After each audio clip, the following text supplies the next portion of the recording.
tell you all how happy I am to be back in the studio.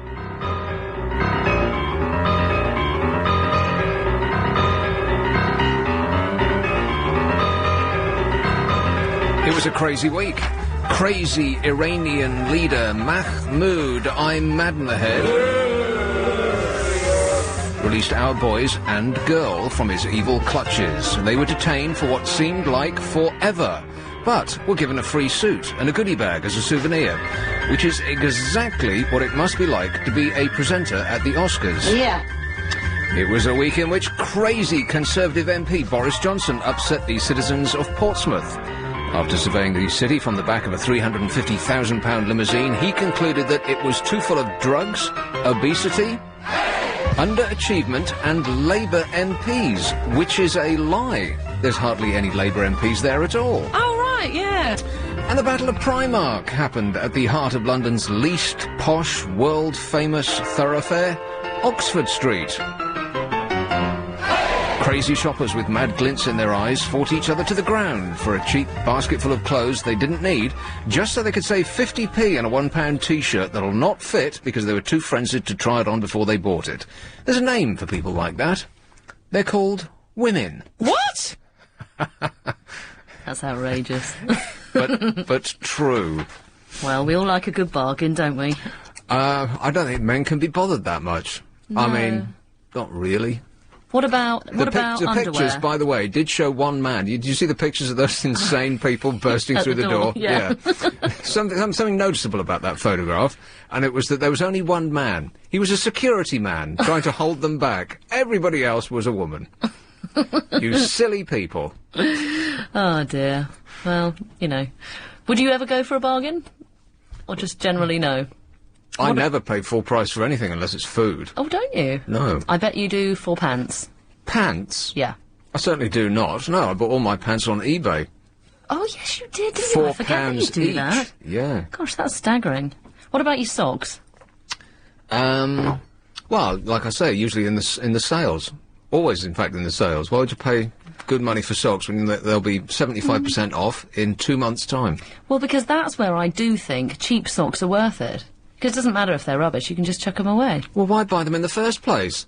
Well, no, because a lot of men, I find, manage to get holes in their socks as it goes on through Here the we go. toes, She's bitching the about her heels. husband, and the show's not even 10 minutes old. I didn't mention him, but he could be a good example. Yes. And also, you get that Well, fluffy bit in the bath every day. We can't help it. How are you supposed to be able to not punch holes in your socks? Speaking as someone who never does that, by the way. Oh, really? You never do? No. Well, your socks must be a lot more expensive, perhaps. Well, no, it's just, You just have got neat little toes. I guess so, yeah. Maybe that's it. Well, apparently it's my fault because I buy cheap socks. Yeah. And that's why they get holes in them. Like I said, she's bitching about her husband. It's not even 10 minutes in yet. But it's the fluff in the bath that annoys me from them. Really? How does fluff stay on the toes of men but not add on it women? to the list of things that annoy you. There are a few. Well, women don't wear socks. They wear tights. I Tights wear don't have socks. fluff. No, I wear socks all the time. Well, not all the time, but, you know, regularly. Alex is checking. I'm wearing socks now. Yes. Uneven socks, but they're She socks. is grey. Uneven. I often wear odd socks. Why? Well, because I've got a lot of socks that are a basic it's one her colour. husband's fault. No, bound, bound to be. I won't blame him. No, I buy basic socks that are kind of a colour, and then at the toes and just at the top of the sock, they're slightly different. See, I colour. don't understand this concept of you buy something cheap and then it doesn't matter. You're just going to throw it away if it breaks or has a hole in it inside a week. That's not helping the environment. That's not being very green. Plus, it's insane. It's insane in the membrane. Insane in the brain. It's foolish. Buy something that's better, and then it won't wear out so quickly, and you'll be doing your bit to protect the environment. Yeah. Yeah. Hey, but- you've been a very bad woman this week. Why? What have I done? Where did the podcast go? Not till Wednesday. Wednesday. The podcast. We've been tracking them, haven't yes. Yeah, there was a massive problem with it last week. Yeah, undoubtedly not your There wa- fault. Not my fault. No, of course not. It was like that when you got there. Well, yeah, there was a problem with all the podcasts last weekend. You're a very bad Lucy. Am I? because I did Ian's show on, whenever it was, Tuesday, And that was Wednesday. fine. And that came, and the podcast was up within 10 seconds of me getting off the air. Weekday, But that's why. Yeah, that was Chris. Weekday. See, he's a genius. He knows No. what he's doing. No. You, on the other hand, I entrust this super show to you, and what happens? It doesn't show up till Wednesday. No, listen, You might weekdays... as well not bother. You might as well throw the whole thing in the bin. I'm busting a gut here, trying to be as funny as I can. And you just, you, like, virtually just toss it out the window. You're a very bad Lucy. I'm going to smack your wrists. Don't touch me. I'll kill you. You see, during the weekend, there are no engineers here, and there's no IT people here. Because I can't, so... Right, well, they anything don't that come goes until wrong- Wednesday. Well, to be honest, I'm not a priority at 2 in the morning when my podcast won't release. Yes, so they don't come in till Wednesday. No, I don't come in till Wednesday. Right, oh, I see. What, do you expect me to come in on my days off and fix No, it? you could, just leave a note or something. I did, Are actually. you lying about that? I'm not, actually. You can ask Christian, because he was the one I asked to finish it off. Can you believe that, Alex? Just giving her, because it wasn't fixed during her shift. I mean, if she were a nurse, her patients would be dead I'm not by a now. nurse. They'd be lying in the corridor. No, she just doesn't care. And with their little hands waving in the air, with a little tube coming out their wrist, going, "Help me, help me!" And she'll be looking at her watch, saying, "Oh, it's not my, none of my This business. is a ridiculous Well, analogy, extended. comparing me to a nurse. I've clocked off. Blood Nobody was going spurting to out. die, okay? I'm out here desperate, and you're letting me wither away." No, I have to stand up for Luce, though. She did say she would probably ask Christian to do it. Well, And I that's did. the weakest thing I've ever heard. She did say I that would she probably. You know I'd- would. Oh, now this is outrageous. I feel completely ganged up on. Alex knows that I sat there for ages trying to do it, till I was literally about to throw the computer out of the window. Right. There was a lot of swearing. So, I did try. Yes. And you failed. You're a failure, Lucy. Thanks. And I really mean that. Why have you always been a failure? I'm feeling a little bit picked on, to be honest. Well, it's your turn. It was Alex's turn last week. He was moaning and whining about that.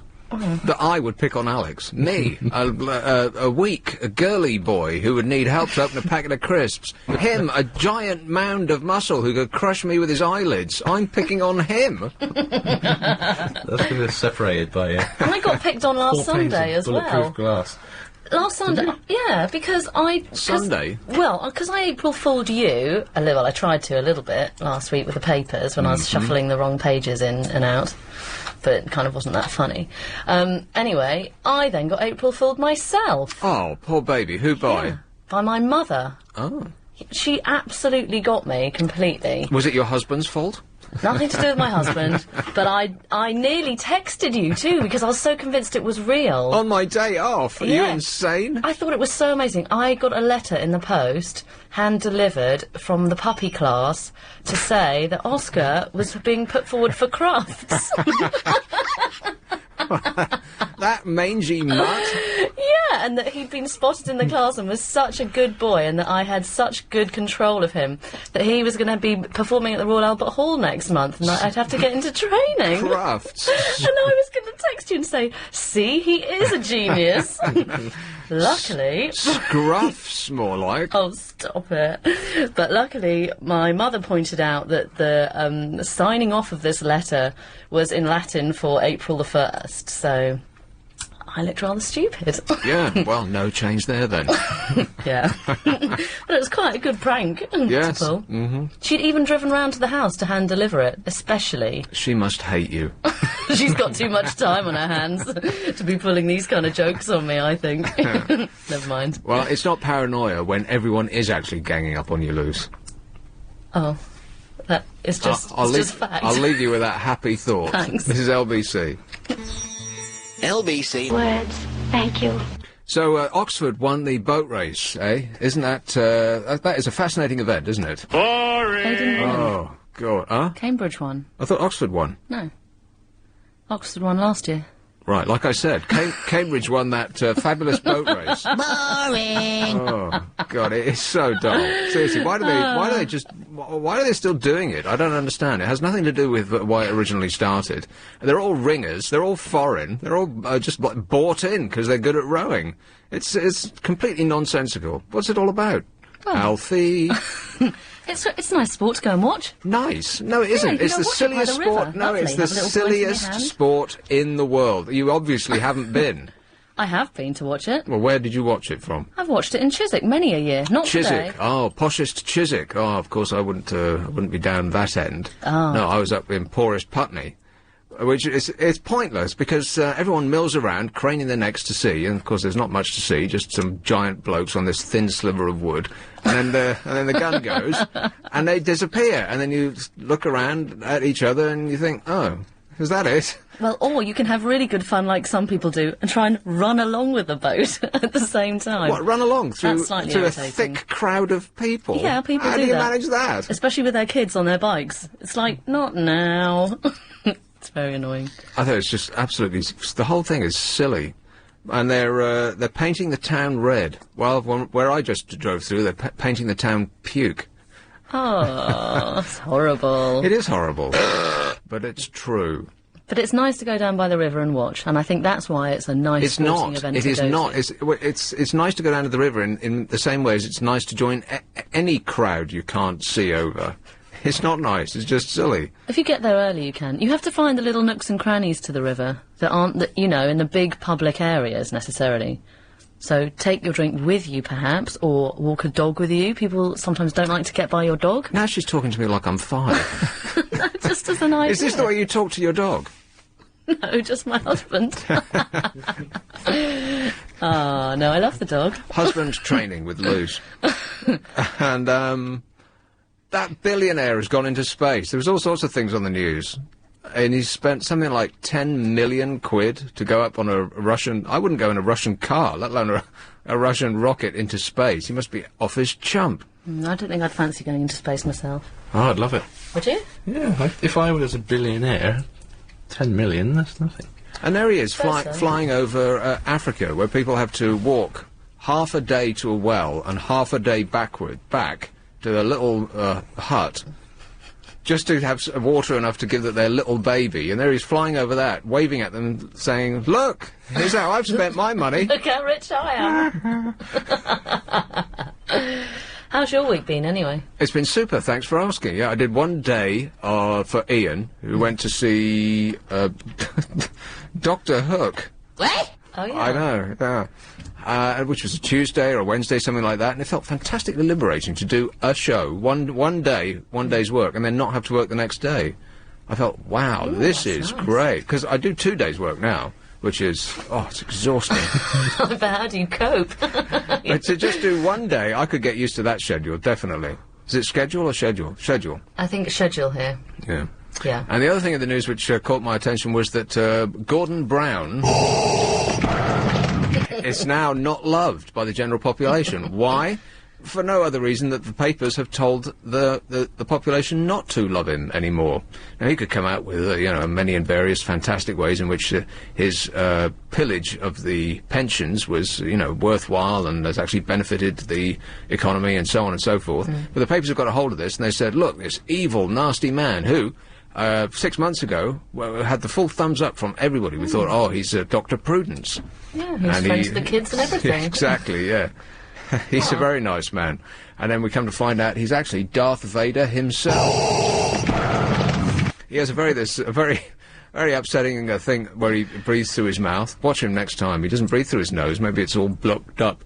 Maybe it's all bugged up like that. He always drops his jaw and breathes through his mouth, like he's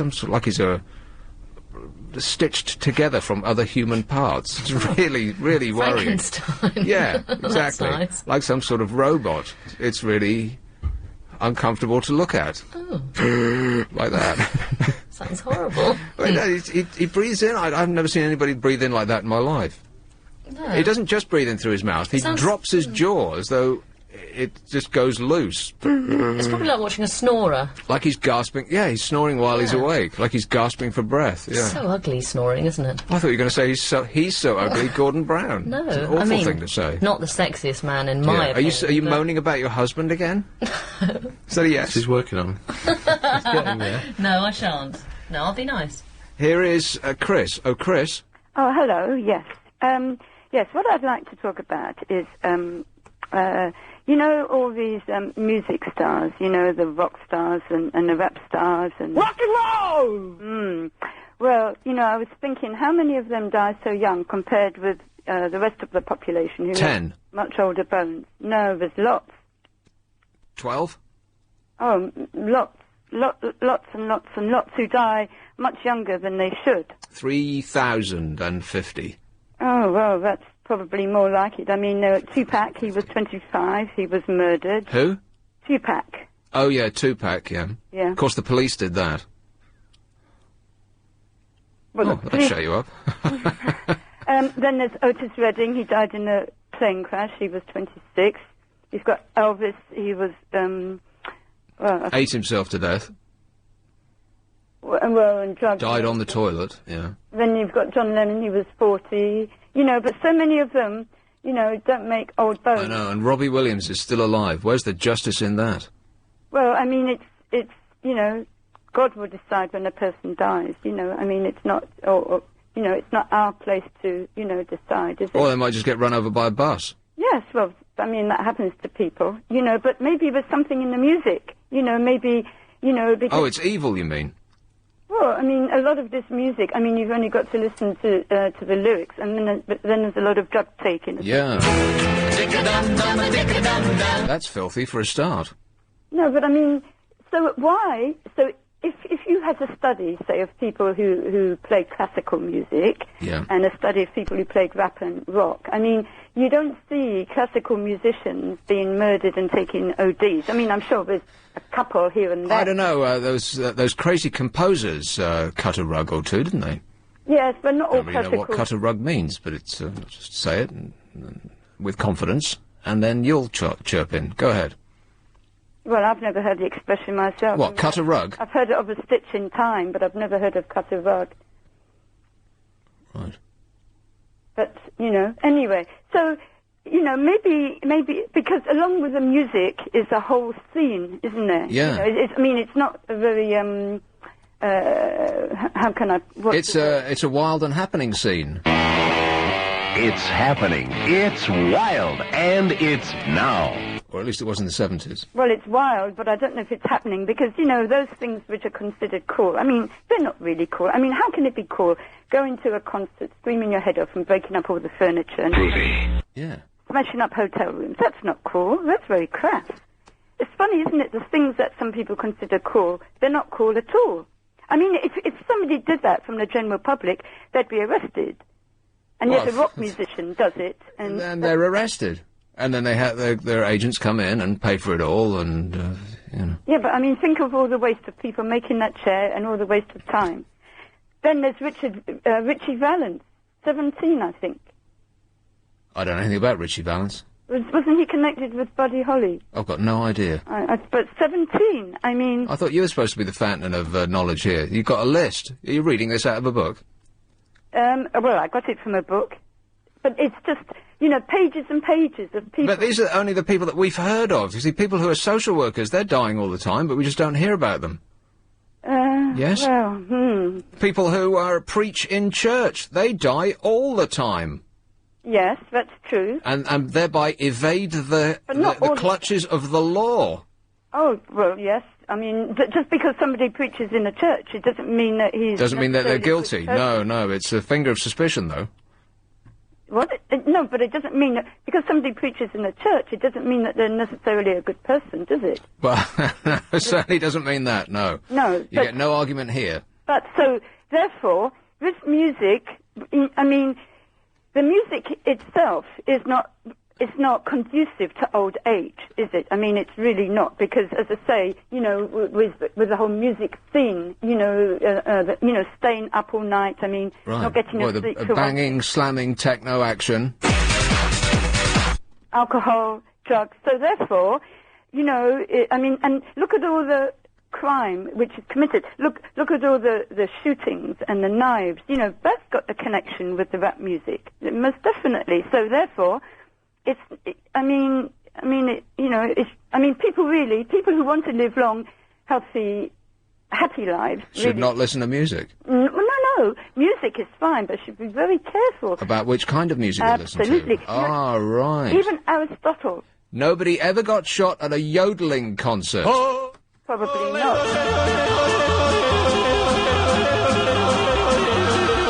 Is she going to talk about Aristotle? Aristotle. I don't know if you yodel. Oh, you're talking all over the yodeling, dear.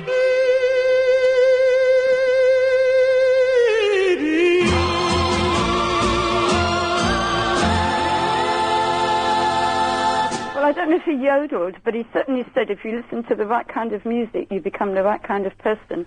And if you listen to the wrong kind of music, you become the wrong kind of person. And they didn't have the wrong kind of music when Aristotle was alive? Of course they did. Oh, come off it, dear. They might not have had the Rolling Stones, but they had the equivalent. They had drums and all sorts. And Confucius said the same thing. Confusion? Confucius.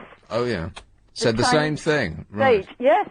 There's been bad music since the dawn of time. The beat, which puts people in a trance, even people in ancient Egypt, they knew how to put people in a trance, and that's what rock music does. It puts people in a trance. You're putting me in a trance, Chris. What the hell are you talking about? Seriously, I mean, really. Rock musicians say, well, exactly, I'm just repeating what they're saying. They know all about this music. You know, I mean, it's well known about... It's the devil's work, and you'll start talking about God any minute now. Just let some happiness into your life. Happiness, the greatest gift that I possess. I thank the Lord that I've been blessed with more than my share of happiness. Is Kate Moss's boyfriend still alive? Oh, God, I wish he'd hurry up and die. I'm sick to death of reading about him. He's got things growing out of his face now. Have you seen that? What do you mean, things? There's like great abscesses on the side of his head. And Kate Moss is looking rough, man. Yes. Did you see the pictures today? Yeah. Showing her knickers. I gotta go, Chris. All right. You're really starting to make me sweat. Oh, that cheered you up, didn't it? Sorry. She never looked great in the first place. That's all airbrushing and makeup and kind lighting. She does look fabulous, though, when she's done up. No, she doesn't. She does. She does not. It's like I said, it's the manufacturer of the pictures that make her look fabulous. Yeah, but then everybody could look fabulous. Exactly. No, but we couldn't, though, could we? Yes. Oh, I don't believe that. If you're thin and you've got high cheekbones, it doesn't matter that your teeth are wonky, your skin's like a pizza, and your eyes are looking in two different directions. They can make you look great. What about my blancmangy legs? They'll airbrush that out, babe. Don't worry about it. Oh. I think they'd be a bit hard pushed. Well, they'll cover you with a shroud. Oh, that's You can do a photo shoot from inside a tent. Inside Track Property Education. Oh, she's right about that, yeah. Talking about music, as we were, did you see this thing where Prince William went to a gig and his party ruined it for the bloke who was playing on stage? Oh, did they? Did you read about that? No, I didn't. How did they ruin it? What? Oh, please tell me more. Yeah. Prince William and boozed up army mates wrecked an acoustic guitarist's dream gig. Huh. He's not getting too much good prep. Well, neither of them are lately, are they? Well, he was in the papers today, wasn't he? Doing what? Because he'd known one of the poor ladies who died. Yeah, but that's got nothing to do with him. No, I know, but he was... Well, his name was there. Anyway, that's not what you were talking about. A pal of Prince William stormed the stage at this acoustic guitarist's dream gig, stormed the stage, to tell the performer, one Dan Baker, quote, "Please stop playing these crap songs. The Prince wants dance music." In the middle of a concert. Oh, dear. Isn't that awful? Tipsy Wills, 24, guffawed. and raised his glass, but 200 fans who had been enjoying the gig were left stunned. One said William and his mates were a disgrace. They were drinking heavily and loudly and showed no respect. Singer-songwriter Dan halted his 2-hour set. 2 hours? That sounds great. Boring. 2 hours? I mean, you'd want to sit in front of a Who for 2 hours, maybe, but not this bloke, surely. I mean, he may be fantastic, but I think you can keep it to an hour. It was at a wine bar, Bliss, in, an upmarket wine bar. Chelsea? No, Oh. Dorset, Bournemouth. Do they have upmarket wine bars in Bournemouth? I don't know. No. I don't go That's to a very Bournemouth, do I? offensive thing for you to say, Alex. I'm from Dorset, I can say Oh, right, this. okay. He returned to the stage to cheers, hurrah, as Army Officer Wills and his household cavalry pals headed to the bar to down more cocktails. Dan, 27, paid for by us, by the way. Unless their mates bought them. For him. Dan, 27, said, I was staggered when this drunken man scaled the stage and ran up to me mid-song. He didn't even wait till he finished singing. Maybe he mistook him for, like, being a DJ at a disco. He was so he can just interrupt. He was Excuse me, mate. sitting... Oh, well, that's the last thing you want to hear is a DJ at a disco. Hey, mate, you got any good music? Yeah. Oh, you just want to reach Play for the your Nolan gun. Sisters. He said, I was staggered when this drunken man scaled the stage and ran up to me mid-song. It was the rudest thing I've ever experienced. I mean, you see, you got 200 people in front of you, which is not huge, right enough, but it doesn't really matter how many people there are. It could be 5. They're, hanging on your every sung word. Couldn't he have just carried on, though? Just ignored him? What, with some And made him drunken, just look like a prat? drunken army man shouting in his face? It's pretty hard to ignore him, isn't it? I suppose, but he would have looked the prat, not the musician. Well, I think he did. The musician didn't look like a prat. There's no suggestion that the musician looked like a prat. Why would you say that? You Well, if he had to awful stop woman. mid-song, that would be rather irritating. He said, this gig was the pinnacle of my career. Oh. Ah. I Stop prac- whinging, he had a royal audience. What does he want? Yeah, and he's probably had more publicity off the back of having them there than he ever would have done. He said, I've practiced for years in the hope of a chance to perform like this. Dan, who describes his music as, as a cross between James Blunt and James Morrison. Boring. Is there any middle ground there? Truth. He said, why would anyone come to an acoustic guitar night and expect dance music? It clearly said, acoustic performance on the door. It was the latest in a string of laddish incidents in Bournemouth, where the Prince is attending a tank commander course. He's attending a commander course, tanked, more like. Is that guy ever sober? 2 weeks ago, clubber Lisa Agar told... she's 19, always got to get that in. She can't be blonde, otherwise they'd have said that. They'd have said blonde, Or Lisa brunette, Agar. they'd have said. So we can only assume that she's mousy, Oh, really. mousy. Well, that's not very nice either. Where is she, mousy? Where? There on the stair. Where on the stair? Right there. A little mouse with clogs on. Well, I declare, going clip-clippity-clop on the stair.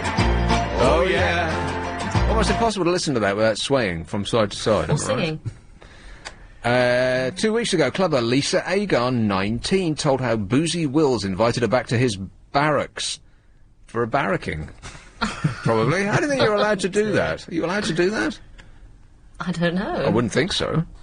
Isn't it, like, for soldiers, isn't it? It's not a hotel. No. Well, maybe you get a guest pass. If you're Prince William. 2 a year. The Prince, who had been downing Sambuca shots... Oh, What's Sambuca? You know, that aniseedy one. Often they put a coffee bean in it and you flame it. Oh, no. My That's husband loves hideous. that. It's foul. It makes you reek of it for about the next 24 hours as well. Not only that, but he'd also been downing pints of lager, was later pictured with his hand cupping another girl's boob. Oh, Your Royal Highness. He had a good night then. Yeah, must have done, yeah. Well, look at this. Good grief. Is it bank holiday weekend or what? I'm going to do something I never do. I'm going to give the number out. No. Do you know it? Record this. Yeah, quick. 0870 90 90 973. I mean, I'll happily sit here and talk to Luce and Alex, but, you know, it is a phone-in show. I mean, I know you're all on holiday and all, but I'm still here working. 0870 90 90 973. And don't wait for me to give a topic, because I won't. I just won't do it. Oh dear, we could be sitting here a while. You can't leave more than 10 seconds of silence. Can't you? No. It's against the law. 10 seconds? No. That doesn't click in. The emergency tape doesn't click in after 10 seconds, does. surely. Well, well, what about a dramatic pause for effect? Well, that would be too long. You can have 3-second dramatic pause. Right. Oh. Douglas Cameron. It's not the Douglas Cameron. I don't think that'll be the Dougie. Oops, sorry about that. Right, okay, here are the stories that I'd like to talk about this week. And it's up to you whether I do or not. Teaching children how to walk. That's the new latest wheeze from schools. Right, But how old are forget- children? Well, forget German and French and engineering and science, you know, chemistry. Now they're group science altogether. It's what a throwaway thing that is, science. So they might as well just teach learning. They're now going to teach them how to walk. Couples actually get on better by spending more time apart. Birmingham is doomed. Keith Richards snorts his dad. Oh yeah, I like that one. Moira Stewart, the blessed Moira. She's been dumped, and now she might not be dumped at all because of a groundswell of opinion to bring her back. Mm-hmm. She's the one that talks like that, isn't she? She's got terrible and annoyed all Yes, voice. slightly. It's more like that. Today's on the news. Oh, so Moira's in the room. Exactly. British Airways versus your luggage. Yeah. Hackers at the MOD, now they've decided to send that nice man to America where he'll be killed to death because he hacked into their pewters over there. Didn't do any damage, mind, but they're very upset about it. There's loss of face involved, so they're going to put him in prison forever. Bloke's just a nerd. And did the British government stand up for him? No, they did not. They don't care about us. Don't put yourself out for the government. They don't care about you. Well, you shouldn't be hacking into those kind of files anyway. You can't ask people to care about you if you're going to do something quite as stupid, surely. Well, he's just a nerdy bloke with a pewter, isn't he? I mean, he wasn't setting off... idiot. He wasn't setting off missiles. Just give him a job. Oh, come on. Exactly, yes. I can't believe you feel sorry for him. Of course. Well, I don't- he's going obviously to he spend the shouldn't- rest of his life in prison just because he Okay, well, had that's stupid. a nerdy excitement on his pewter. Maybe he could be made to write some very good programmes to help people. Well, that's exactly what we just said. Yeah, okay. Well, yeah, but he could be in prison for a little bit. No, not He's a little got to bit. They're deter- going to send him to prison forever. Okay, but if he does still have to serve some kind of sentence to try and deter And it's not others like from doing prison it. sentences in this country where they say, "Oh, you will go to I'm going to send you to prison for life," which means till maybe next weekend when we'll let you out because to keep you in for longer than that would be abusing your human rights. In America, when they say life, they mean you're actually going to die in there. That poor bloke. It's just a nerd. Well, I don't think he should be in for life, but he should certainly serve a sentence. You're so right-wing, Lucy. Then there's Benny Hill versus the BBC. Nurseries make yobs of children. Mm-hmm. Yes. Slippery MPs who never answer the questions. And the Battle of Primark. So those are the things. It's like about a dozen subjects that I'm willing to talk about. Quite of those are quite funny. If I get the time. So is this actually Douglas Cameron? Oh, do you know what? I'm going to say no at the moment. Doesn't sound like it, no. No. How are you? I'm all right, mate. I was putting the washing away very sadly on a Saturday, and you said, "Oh, that no one's calling." So I thought I would. The washing? Oh, it's that awful. It's been there for days, Nick. Plates and I thought, or I can't be bothered to do that. plates or clothes? Pardon? Oh, no, close. My goodness. No. So, could talk about the teaching thing, because believe it or not, I'm a head teacher, just about to start, but that's a bit dull, isn't it? You're a head teacher? Isn't that amazing? Because I don't sound it, do I? You're lying about this, aren't you? No, I'm not. I'm a head teacher. Well, I'm not actually. I start in September. I'm a head teacher in waiting. And when I'm not being a head teacher in waiting, I ring in Ian Lee and pretend to be Douglas Cameron. So you're actually going to be a headmaster of a school? Head teacher. What's the difference? School, yes. It's a bit sexist, isn't it, to say headmaster? I think. That's saying blackboard and all that sort of stuff, isn't it? Do you know what colour blackboards are? We have whiteboards. Don't even really say that either. They're kind of greenish, aren't they? We have whiteboards in our... Yeah. Don't you miss chalk? God blimey, I'm not that old. I'm only 36. Yes? You better get... Well, how old's chalk? Don't people use chalk anymore? Oh, not in the last 10 years, no. Really? Yeah, it's awful. I think chalk, there's something nice and organic about chalk. I mean, I know it creates dust and all, but, Do you know what I don't like doing with chalk? Is, say like you're with the kids in the playground... I hesitate to ask, actually. Go on. What? Yes. If you're with the kids in the playground and you're kind of like chalking out a railway track and something like that, there's something about the brittleness of the concrete of the playground that quickly rubs away the bit of chalk. So before you know where you are, your fingernails are scraping across the concrete, and that hurts. Right, which must be a nightmare for those people who have to chalk the outline of the dead bodies that are littering London. They should come up with some sort of marker pen for that, too. Couldn't they? Or get an aerosol and just spray around the outside. There you go. Couldn't they? They could nick them off the people that are writing their names on the walls, and thereby kill two birds with one stone. Yes. Yeah. Now, do you know what I did today? Well, again, I'm hesitating to ask. It's all right. It's okay. I went to Leamington Spa. How dull's that? I don't know. How dull was that? Reasonably. Okay. On a scale of 1 to 10? 2. You give it a 2. The train journey was satisfactory. Is it? I am pleased. But that was a rather dull thing to do, and I went to a very well-known French restaurant chain. Oh, yeah. Was it, Go on, quickly. Quickly find it. I don't know any French restaurant Chez chains. Gerard. Was it Chez Gerard? No, it's a bit more down market than that. Oh, Pizza Express. Express isn't sorry. French. Sorry, I know, I realised that. So sad. Oh, I know, Bella Pasta. No, that's That's Italian. not French either. Oh, sorry, I've gone on to Italy Oh, now. good What's wrong grief. with I'm me? going to be saying McDonald's. I'm going to send you an atlas in the post, Lucy. What are you talking about? I suddenly thought we'd gone on to Italy. It will start almost certainly with le something. No. La? No. Lay? No. Cafe. Oh, yeah, Rouge. Yes. Cafe Rouge. Yes. Right. And... Was it lovely? No. Oh, no. Very, very stereotypical waiter came and I took my order and all I wanted was a baguette with some chicken in because I had my dog with me. Yeah, chicken, mm-hmm.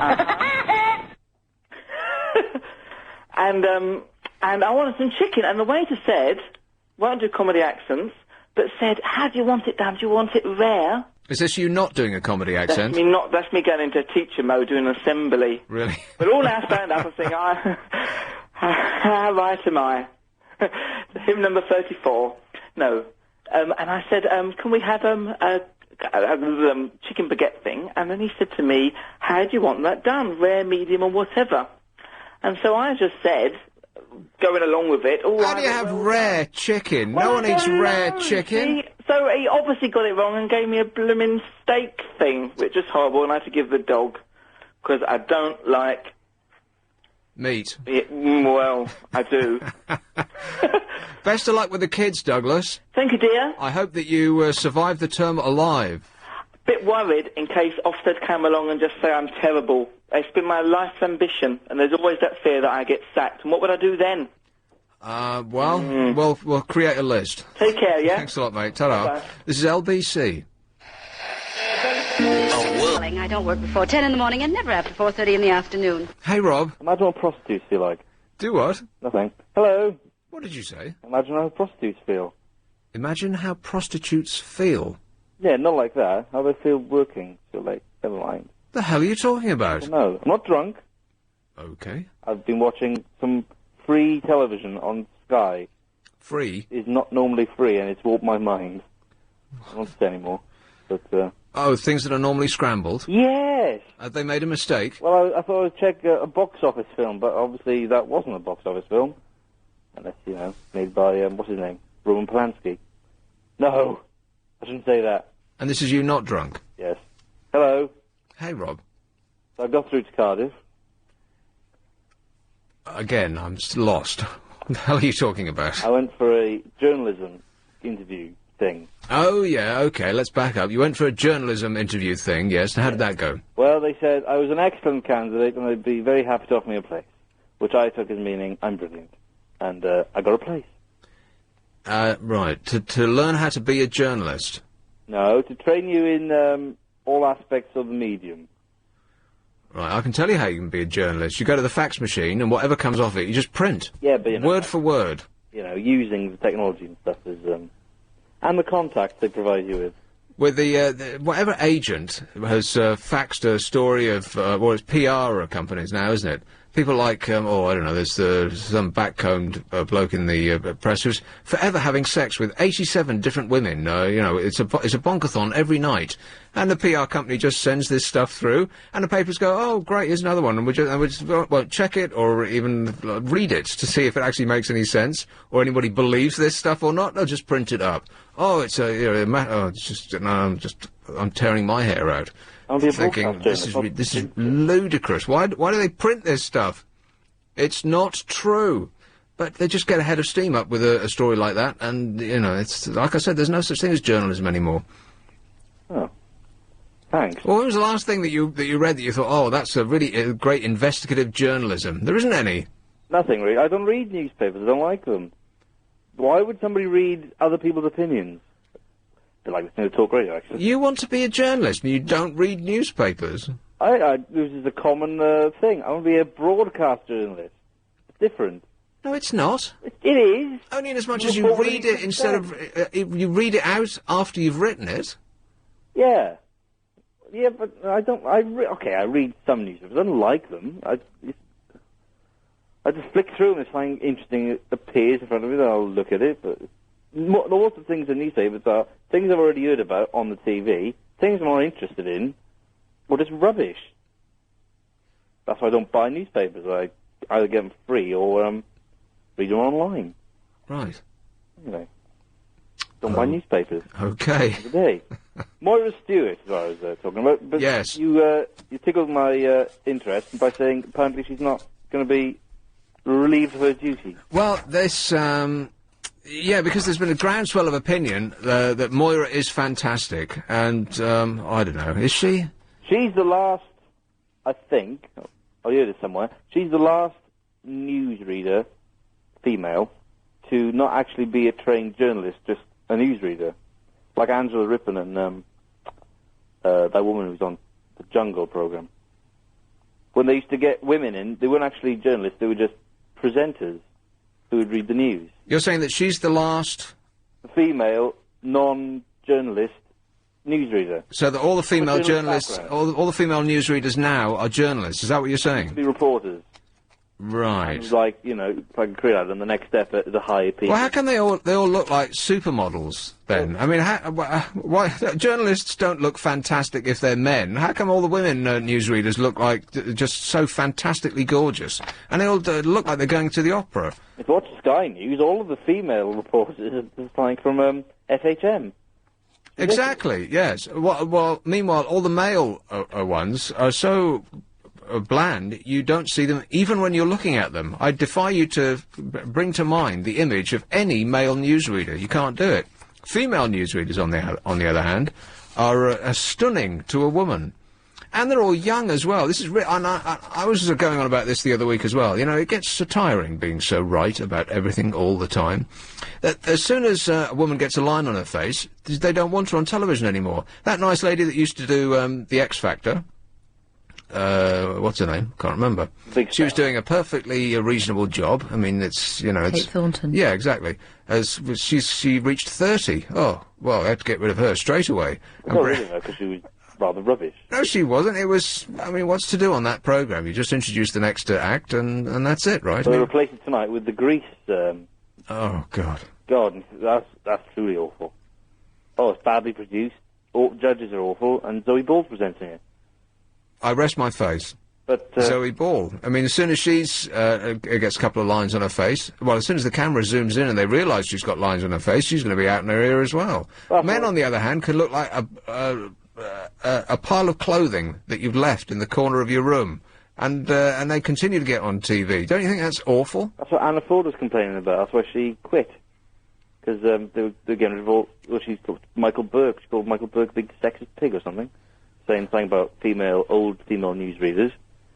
But, you know, no offence, but I'd rather have an old man read the news to me, because, Yeah, or an old man or woman, rather than... Old man and woman together. Rather than, you know, a totally hot babe who, looks like she should be whipping her top off. I say I can't think of any old women newsreaders. I mean, Morris Stewart was the last one, and she doesn't look old. She, you know, looks brilliant. Yes, she does. She looks fantastic. Sounds a bit adenoidal, but she looks great. And her hairstyles differ, and her brooches are massive. But why? But she looks great, though. I mean, that's the point as well. I mean, she doesn't look her age. So there again, there's another. You know, what about? Why can't we have ugly old women reading the news? I insist that we do. Like to name any? There's no end of ugly old blokes reading the news. They're not that old. Men not that old reading the news anymore. I can't think of an old man. They're all middle-aged. And I think they're quite distinguished as well. Puffy, middle-aged geezers, apart from on the breakfast news programme on the BBC, where they're all comedians in waiting. Oh my God, it's actually getting worse, that programme. They have that gnome who presents the sports, who has to join in on every single thing he does. He was, we're past the break now, aren't we? I'm starting to get ahead of steam about this, so I'm going to have to talk about this afterwards. But thanks a lot for upsetting me, Rob. Can you go on to the Benny Hill thing after this? Absolutely. Thank you. It's LBC. Looking to buy or invest? So this is the thing about Moira. The BBC faced a growing chorus of complaints accusing it of ageism and sexism following its decision to axe Moira Stewart, the 55-year-old news presenter. 55! When I used to live in London's unposhest Clapham North, black guys used to come into the pub, you know, old people always tell you how old they are in their first sentence, and I would usually receive their age with astonishment, and their phrase to me was, "Black don't crack." Well, that's Moira for you. I mean, she could pass for 35, right? She's 55. She does look very youthful. Yeah. So there again, see that she's a youthful-looking woman reading the news. It's always they always look like a man and daughter reading the news, don't they? Or lucky man and girlfriend. Yeah, I know what you mean. It's never the other way around. Or dad and yeah. Although there is this dumpy woman, this larger woman, dumpy woman on That's terrible. On the BBC who does read the news during the day, which is, I mean, it's kind of. It's bizarre to see it. I was on a plane once. You find it refreshing, don't you? Well, yes, I do. I was on a plane once, and we were in the air, and a woman came around, and I took one look at her because she was like 50 years old, fat, and she was wearing an apron. And I thought, blimey, they've taken off with a cleaner on board. But she wasn't. She was out there handing out drinks, and you normally expect some nymphette. And I thought, well, I was quite comforted by that. Because, you know, if we hit turbulence, I would want to be comforted by her... cuddly bosom. Exactly, right. Rather than the skeletal form of the space waitresses who can slip easily up and down the aisle. Big mouths and out came talk. Talk.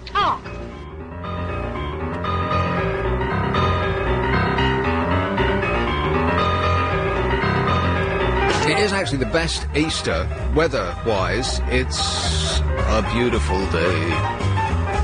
What was that? It was, well, I thought weather-wise... That's Frank Sinatra, isn't it? Oh, okay. Dip the music for a second.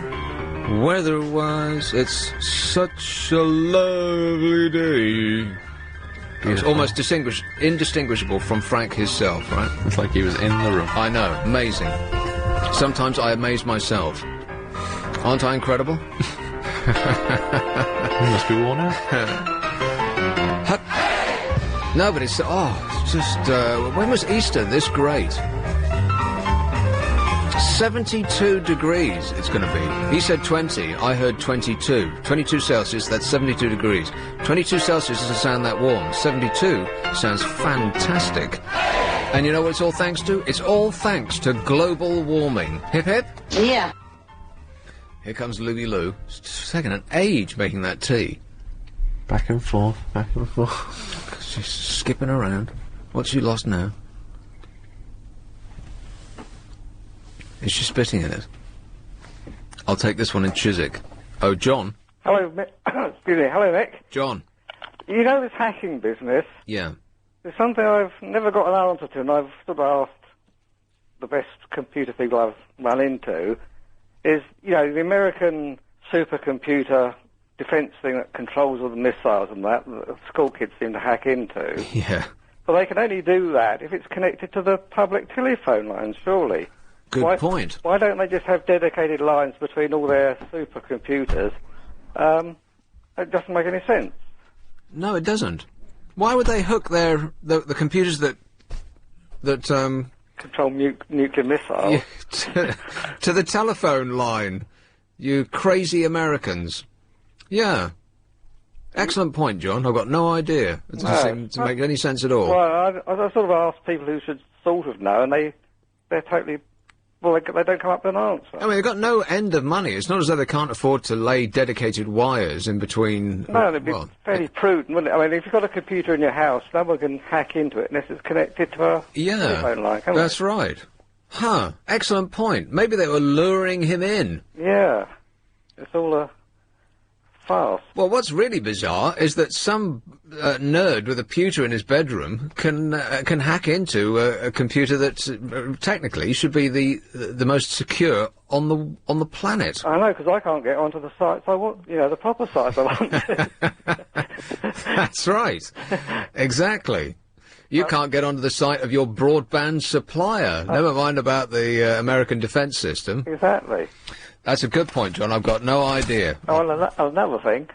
And another thing. Your take on the James Bond sort of formula, you got it sussed out, right? The ending and the quip and all the rest of it. Yeah. Well, my old mum, and I'm quite old, she sussed it out years ago that, you know, they start with missiles in space sort of clashing with each other, blah, blah, blah, and then he arrives with all his gadgets and guns and bazookas. But he always ends up slugging it out toe-to-toe with the villain and socks him on the jaw. Yeah, apart from in this latest one, which was... Oh, I haven't seen that one. Oh, well, you've got to go and see it. He doesn't shoot him without socking him on the jaw, surely. Well, I'll not spoil it for you. Oh, all right. But you have to rush out like everybody else in this country and buy the DVD, all right? Okie dokie. Thanks, John. Cheers. Ta-ta. Bye. Here's the story about that hacker. That nice bloke who's going to die in America because Lucy wants him to. I didn't say that, did I? A Briton who hacked into America's military computer system lost his bid yesterday to avoid extradition. Now, if somebody from America had done the same here, America wouldn't give him up. I'm absolutely certain of that. But us, we're rolling over with our legs in the air. Just like your little puppy. How's the puppy going, by the way? He's been getting quite good now, actually. He's socialising well with other dogs. Oh, shut up. No, he Socialising. is. Oh. He is being very good. The only thing that he's not so good at is when we get to the park, he wants to lie down a lot, rather than actually walk into the park. And he did actually try and run away from me last week, which is slightly concerning when I gave him a go off the lead. Right. He's trying to tell you something, Miss. Yeah, it doesn't like the park. No, it did like the park. It was having a lovely time. And what, lying down? No, when he gets going, he does walk around. He was running around, and he was off the lead, and he was being fine. Then he sort of, like, slowly turned round and looked at me. Yeah. Then just turned around in the other direction, started belting it for the exit. Right. So I had to peg after him. It was awful. But I realised, of course, I've been running with him with the lead. So he associates as soon as I start running to keep running. Yeah, nice try, Luce. He's trying to get away from you. He's not. And I was even tempting him with pieces of liver and everything. Yeah, right. But it wasn't until he saw another dog I stopped running that he then thought, oh, maybe I'll come back. He saw another dog? Right, so he was frightened of the other dog, so when he saw the other dog, he thought he needed backup, and then he... No, he wants to befriend all the other dogs. Right. Even though they're about 80 times the size of him, and of course they can't really be bothered with him jumping up trying to bite their ears and things, so he gets short shrift from the big dogs, who sort of just paw him on the head. But, you know, he's getting there, but we couldn't do puppy class this week because it's short for Easter. Yeah. He's on, your little dog's on holiday. Yeah. So when we go back next time, he's got to have learnt to go to bed on the go to bed command, and he's got to be able to do down without me having to stick my knee over the top of him. What? Well, that's a very clever tactic to make your dog learn the position of down. So he does sit, that's fine. So down, you cock one knee up, you sit on the floor and cock one knee up and have a treat under it. And so he comes running underneath for the treat. Then you gradually just slightly press your leg down, and then he understands that's down. Then you release your leg, so you're not pressuring him or anything. And then he understands that's what down is. You see? It's very clever. And now he'll just start to do it, you see? Why would you want him to do that? Because it's very important that you can control them in situations so that they don't get themselves run over or attacked by another dog. Why not just stop or jumping up at or people? Sit? Why down? Because there are fixed commands that you must use. Off, down, sit. Yeah, well, what's the difference between sit and down? Why does it have to lie down? Sit is sitting. Yes. Down is lying. Well, I know that, but why does it have to... What's the purpose of having it lie down? Because it must understand when it's bedtime. Come to bed, down. You see? It's so obvious. You might want it to lie down next to you. Down, go to sleep. You're not buying it, are you? Well, but it just seems if you had a crazy. little treat in front of you... I mean, the dog's is sleeping in the garden, right? I mean, you don't let it in the house, of course. Of course he's not sleeping in the garden. He's in the house. He's downstairs, protecting us from the mice. Oh, yeah, sure he is. Have you seen a mouse lately? Where? There on the stair. Yeah. Last week. Did you? Yeah. Still got mice? Yeah. And the thing is... Oh, I Lucy think it's used to one live in a mouse. rural... I can't be bothered with that anymore. I still live in a slum. Let's just go straight to the end. How'd you like the new house so far? I hate it! I love it. We've pulled the shed down this week. Shed? Yeah. No, see, the dog could have lived in the shed. That would have been perfect. No, the dog can't live in the shed. He's got to stay inside. Because the dog thinks it's in charge. I mean, all this down and under my knee and giving me a treat and all that rubbish. I mean, if you gave me a treat, I'd lie on the floor. Well, that'd be a very good way to control you. Down. Where's my treat? You've had your tea. Oh, yeah, That's so your I treat. have, yeah. Not much of a treat, though, is it? I mean, they've got no chocolate biscuit to go with this tea. I'm trying not Tea's to. too wet without it. Well, it's spring now. We've got to get our summer figures ready for our bikinis. Oh, yeah, you're right about that, yeah. Here is Wallington. Hello, Joan. Oh, hello, Nick. Joan. Yes. Hello, Joan. Do you know, I'm trying to work out whether my cat is now a very sociable cat or whether he really hates people, because when I've got the visitors, he acts like he doesn't even know they're there. You know, he's asleep, he disappears off, but the minute they're going to go, he rushes to the front door with them and stays at the porch or down the front path until they've all gone, then comes back in again. He's making absolutely sure they've left. Yeah, I think so. But he's a great one at saying hello. Right. He says a beautiful hello. I mean, seriously, He it says just sounds hello. like hello. He says hello. Yeah. Your cat. Yes, he forms a meow into a ho, like that. Are you losing your mind, Joan? Well, no, not really. I've already lost it, so it doesn't matter anymore, does it? Lose bits of it as you go along, yeah. Anyway, what I was going to say was, you know, you're talking about the temperature, Yes. and you said, oh, goody, it's whatever. The and son has got his hat on. Hip, hip, hip, hooray. Hooray, and that sort of thing. But, you know, I think I mentioned this before, but I can't understand it. They tell us the temperature in Lewisham, or Isleworth, or Camden. I don't get that. What do you mean? Do they take the temperature sort of outside a calf in Camden? Oh, yes. Or down the drain in Lewisham? Or up on a front high window in somewhere Chelsea? I mean, where are they taking these temperatures? Up these roads? Oh, you're talking about on LBC? Yeah. Right, if we say that the temperature is, for instance, 15 degrees on Upper Street, that means we have sent a person to Upper Street with a thermometer. They've just taken its temperature. But I don't know what it means. What do you think it means when they do that? Well, what do you mean, what does it mean? It means that's how hot it is. What about in a house of words? Oh, well, you know, they just took a bus there, and they asked the conductor to tell them when they were in Isleworth. Of course, they don't have conductors anymore. And they took it from their armpit and stuck it out the window. Or wherever they'd secreted it. Supposing they stood on a drafty corner. Oh, well, you've got a good point there, Joan. You see, or in the shade instead of out in the sun. Or in the sun instead of in the shade. And you're busy... or just they thought to themselves, it's a bit chilly out there, I'll just stand in this cafe doorway and take it from here. Well, and you're cultivating crops that react strongly whether the temperature's up or down. I mean, what difference does it make? Well, all right, okay. Just supposing I wanted to prove that there was global warming. Yeah. And instead of taking it in the normal place as this temperature, I started to take it in any old place that I fancied. And I said to you, oh my God, it's 80 degrees today. And that was in the middle of the park in wherever. Right. Right? Well, don't take your temperature. And I would say, well, I'm not sure about that. You know, what is the official one? What is the official temperature then? If you're giving me a temperature from all these different bits of London, what is the official temperature? No, you know exactly what I mean. No, I don't. Joan, I want you to get up onto the table and relax, and I'll take your temperature momentarily, all right? What do you want me up the table for?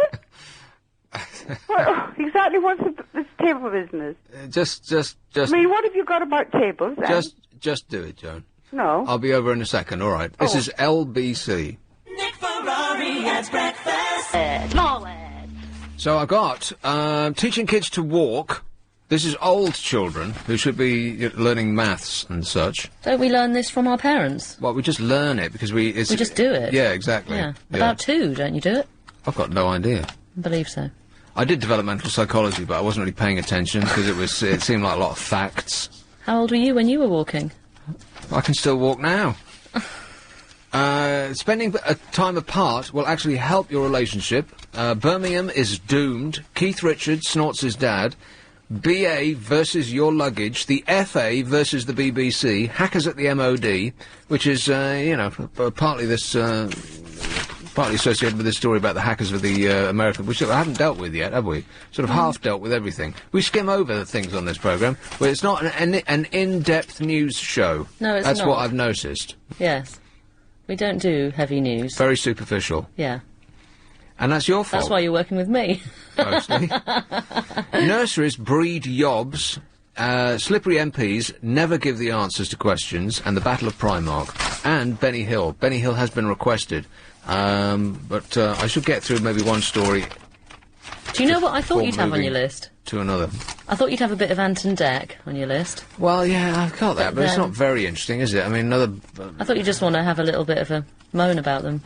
Well, not really. I mean, they're all right, aren't they? It's what sells in this country. It's bland. Bland sells better than anything in this country. White sliced bread. There's a fortune in it. If you think of the best-selling of anything, it's always the best-selling or most popular of anything, it's always the most bland of its type. Name me one thing that isn't. Well, what do you mean, on TV? No, anything. Well, that's far too wider. Well, that gives you anything. Anything that you buy in a supermarket, anything that you would buy in any shop, anything the bland is the most popular. Okay. Anything that you consume in arts or on TV or anything at all. Always the most bland of its type. Go on, name me one thing that isn't. I was just trying to think of trends that might change as time goes on. Things like Green and Black's chocolate might take over. That's not the best selling. From old sort of crappy. No, it won't. Chocolate. It won't. It might. It won't. No, you're probably right. It's annoying, I can't think of anything. I'll keep thinking. All right. Alex, one thing. I'll make this really easy for you. One thing that's the best-selling or most popular of anything that is not the blandest of its type. No, I agree with you, so I can't think of anything. If All you I want, can think of music. if you want to be successful in this country, at anything, you have to be bland as, Okay, I've thought of one. safe as milk. Go on. An iPod is not that cheap, and there are cheaper on the market, but it is the most popular. An iPod? What's Yeah. not bland about an iPod? They're white. But it's not bland in comparison to MP3s that you can buy that are a lot cheaper and do the same thing. The branding of iPod has made it the most popular, but it's not that bland. I think that argument is from desperation, Luz. I thought that was quite... You said one thing. I've That given was- you one thing. That was rubbish. That was not rubbish. That's not rubbish. Well, you can't say that one machine is more or Well, you less said bland one than thing. bland than another, but it doesn't come into the argument because it's not. Well, yes, because... you can't rate a machine in terms of blandness. That's a silly thing to say. Why? You said anything. Yes, but anything that fits the argument. I know, but that means the I mean, argument for you to win. you might as well say. Oh God, I can't think of anything myself now. You might as well say, a chair. Well, chairs aren't bland. Oh, yes, that's another one. A Dyson Hoover. Well, that's not the most popular Hoover. Well, it is the most popular Hoover, but it's not the best, is it? It isn't. Well, what is now, then? I've got no idea. It might be that is, little still is. Henry thing. I don't think that people buy more Dysons than any other brand of vacuum cleaner. I know it's I the think most popular I one. think you're completely wrong there. Right, I'm going to find out. What a very belligerent mood you're in this evening. Yes, I am. Well, you're testing me. Awful woman you must be to live with. I am. Awful. This is why your puppy was trying to get away from you in the park. It can't stand it anymore. And it's only because it came up against something that was much bigger and meaner than it that it thought, oh, well, I'll just stick around for a while and she can protect me at this one point. But And you take she'll it to a give me a park bit again. of liver. You take it to a park again, it'll be off. He won't be off. He knows what side his bread is buttered. He has a lovely little life with I me. bet it's Gets to meet other I little bet it's puppies. white sliced bread too. Bracknell. Hello, Jeffrey. Hello. Jeffrey. Yeah, I was trying to think of your analysis of sales levels of things. If it's volume selling, then it's bland. Yes. That might be a general truism, but I think there's certain things that you just have to have high quality, otherwise you can't risk it being bad. I was thinking about contraceptives. You can't have a bland contraceptive, can you? Because if it's low quality, it's a bit risky, especially if it's a condom. I'm not saying bland doesn't mean low quality. Well, I thought it just means inoffensive. Inoffensive. Yeah, just I mean, you can not see it even if you're looking at it. Inoffensive. It's just it's not going to ruffle any feathers or frighten the horses, or it's white sliced bread. That's what I mean.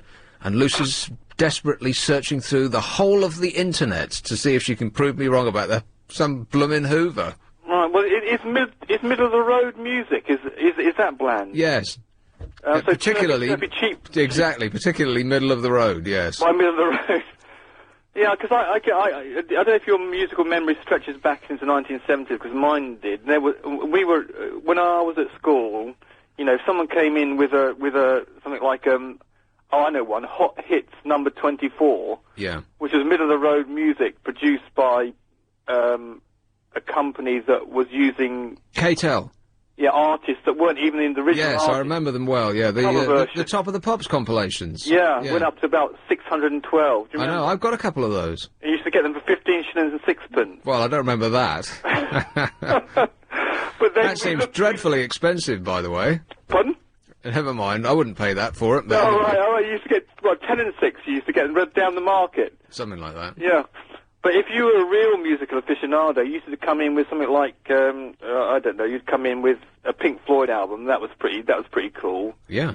Or you'd come in with I don't know, the Hendrix album, something like that, or someone really, really obscure like Captain Beefheart, and Right. then you were cool. And then you were a cool dude, yeah. Yeah. But if you came in with someone like, let me think, someone quite bland like, I don't know, Nielsen. I don't know if Nielsen was... Oh. Didn't like Nielsen. Painful. Yeah. Now she's looking at BMWs. What, you're selecting trying to a find car during the show now? No, I'm trying to look up now the best top-selling car in Britain. Can't live. It'll be a Ford Mondeo. Oh, I that's can't what live Alex if said living as well. without you. Without You by Nielsen. Actually a great song, yeah. Oh, yeah, it was quite good. All right, okay. So was that not bland? It is bland. Look at the charts. It's all bland. It's all. It's like I said. Everything is white sliced bread. And this is this. If you learn nothing else from this show, pay attention right now. If you want to get into the media, or in fact do anything where you want to be a success, you have absolutely essential that you are bland. Yeah, why are people excited by Ant and Dec? Because they just seem to me like a couple of northern guys who... They're bland. Who are just about post-pubescent, who just smile at one another and make tacky jokes all the time. Well, they're funny. They don't make tacky jokes. They're reading the jokes off an auto cue that somebody else has that's written. not true. It Come is on. true. They have a large part in their success. Are they highly original comedians then? Are they coming out? Are they doing deep No, of satire course on, not. on what? On British social? No, of course not. They're just bland. They're just smile. They're not going to offend anyone, and mums like them. They're white sliced bread. Yeah. White sliced bread will get you £20 million over 3 years. It just will. Whereas some sharp, edgy comedian who actually could come up with stuff off the top of his head won't even get on television because he will be offensive. Yeah. It's cutting edge and avant-garde. There's no money in it. Progressive, no. Okay. Unless you're Damien Hirst. Then you get all the glitterati of London going, you do a dead sheep in formaldehyde and they say, that's just so original, it's amazing. Actually, you know what? Art might be the only thing that everything I've just said isn't necessarily true.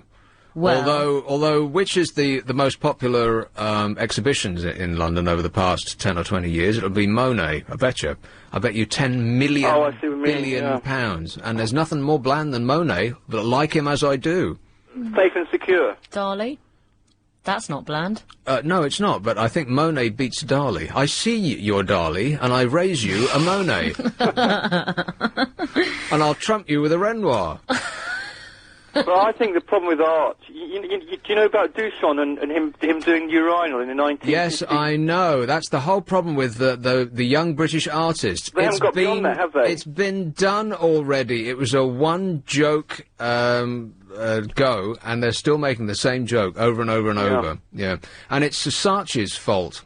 If he says something's art, then apparently it is. I would beg to differ. But anyway, listen, Jeffrey, I've got to go. No, I've got one thing. Quickly. His taste in women's not too bad, because he married Nigella Lawson. She's quite attractive. That's the one thing you get to say.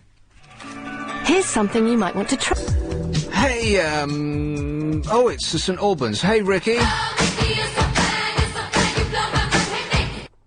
Hello. Ricky. How are you? All right, mate. This computer business, Mr. McKinnon, Yes. he was asking how could he do it. Well, yeah, we're confused about how the American military computer system is just hooked up to a telephone line. Why? Why haven't they got a dedicated system that isn't connected to the outside world? Yeah, they have, but you see, it also depends on the actual telephone lines themselves, yeah, because although, you know how the internet was formed? It was, how it was formed? Yeah. Or why? Well, well, go on. It was set up originally to link the military bases to one another. No, I thought it was set up so that scientists could share information. Yeah, right. No, it was set up. Does that make me a moron? I think that's true, isn't it? Sorry? Go on. It's originally built to link all the military command centres and things like that, and military bases together in the event of a nuclear attack. If one sort of major city was taken out where it was a switching point, then they could bypass it. And that's how the internet was formed, basically, by linking up all these different centres. Right, that's not what I heard. That's not what I heard at all. I thought the bloke who invented the internet did so that because scientists could exchange information readily with one another. Now, of course, there's no science up there. Because they had to vacate all the space that science took up to include all that hot panting action. Don't they, Alex? Correct. Oh dear, you are a joker. But how he done it was that he, on the fringes of the military, you got things like logistics, and stuff like that. support computers that are all online, yeah? And you start by working your way in there, and you find weaknesses, like they don't change their passwords. Right, and like Brucey used to say, that's all there is to it. Well, no, there's more to it than that. But that's how he done it, and he worked his way in, and he discovered that at certain times of the day, especially when it was sort of night time out there, that because the computers were quiet and not being used too much, he could hop from one sort of internet address to another address. And that's how he done it. Okay. Right. And how do you know all this? Well, I've learned some things, you know, in the years that I've been on a computer, and, you know, you just sort of, Right, you're making it up, in other words. Sorry? You're just guessing. No. I should imagine that is, well... You should imagine that. So, like I said, you're just guessing. All right, put it as an informative guess, then. Right. You're just making it up. Thanks, Ricky. A Briton who hacked into America's military computer system lost his bid to avoid extradition. Boo, hiss. Gary McKinnon, 41, infiltrated the network from his tiny North London flat. He also accessed space agency NASA and the National Security Agency. Prosecutors described him as the biggest military computer hacker of all time. He allegedly left the amazing thing about this is that he wasn't 16. He was 41. Here's a man who's not getting any. I mean, seriously, shouldn't he be down the sitting in down all the day, bar, well, picking up chicks?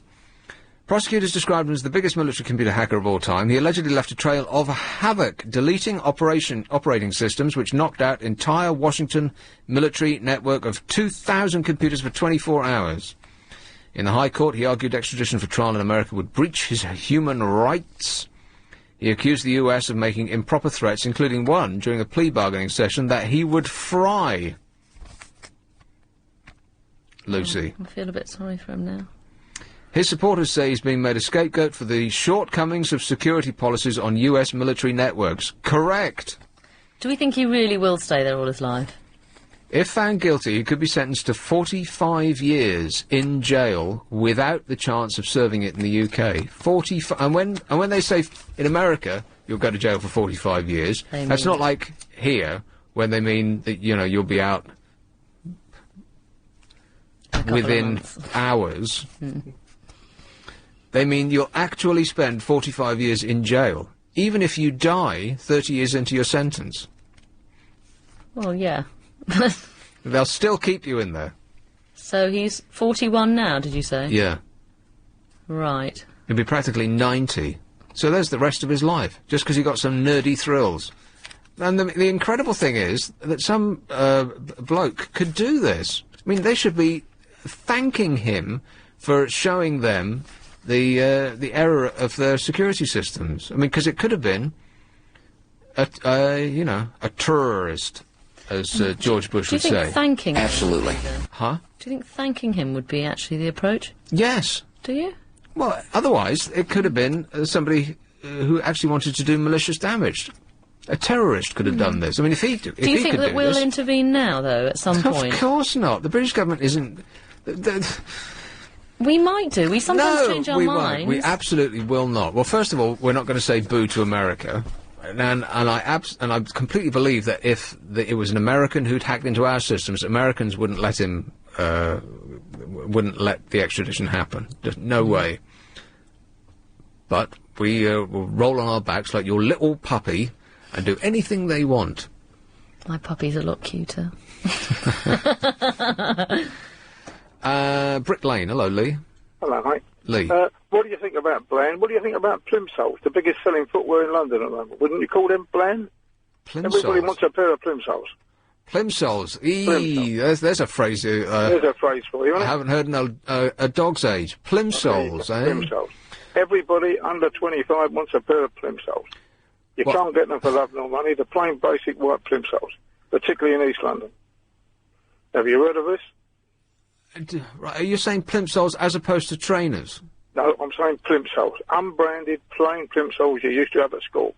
I never heard of such a thing. Well, there you go. It's the biggest craze in London at the moment in footwear. How do you know? Because I run a shoe shop, right?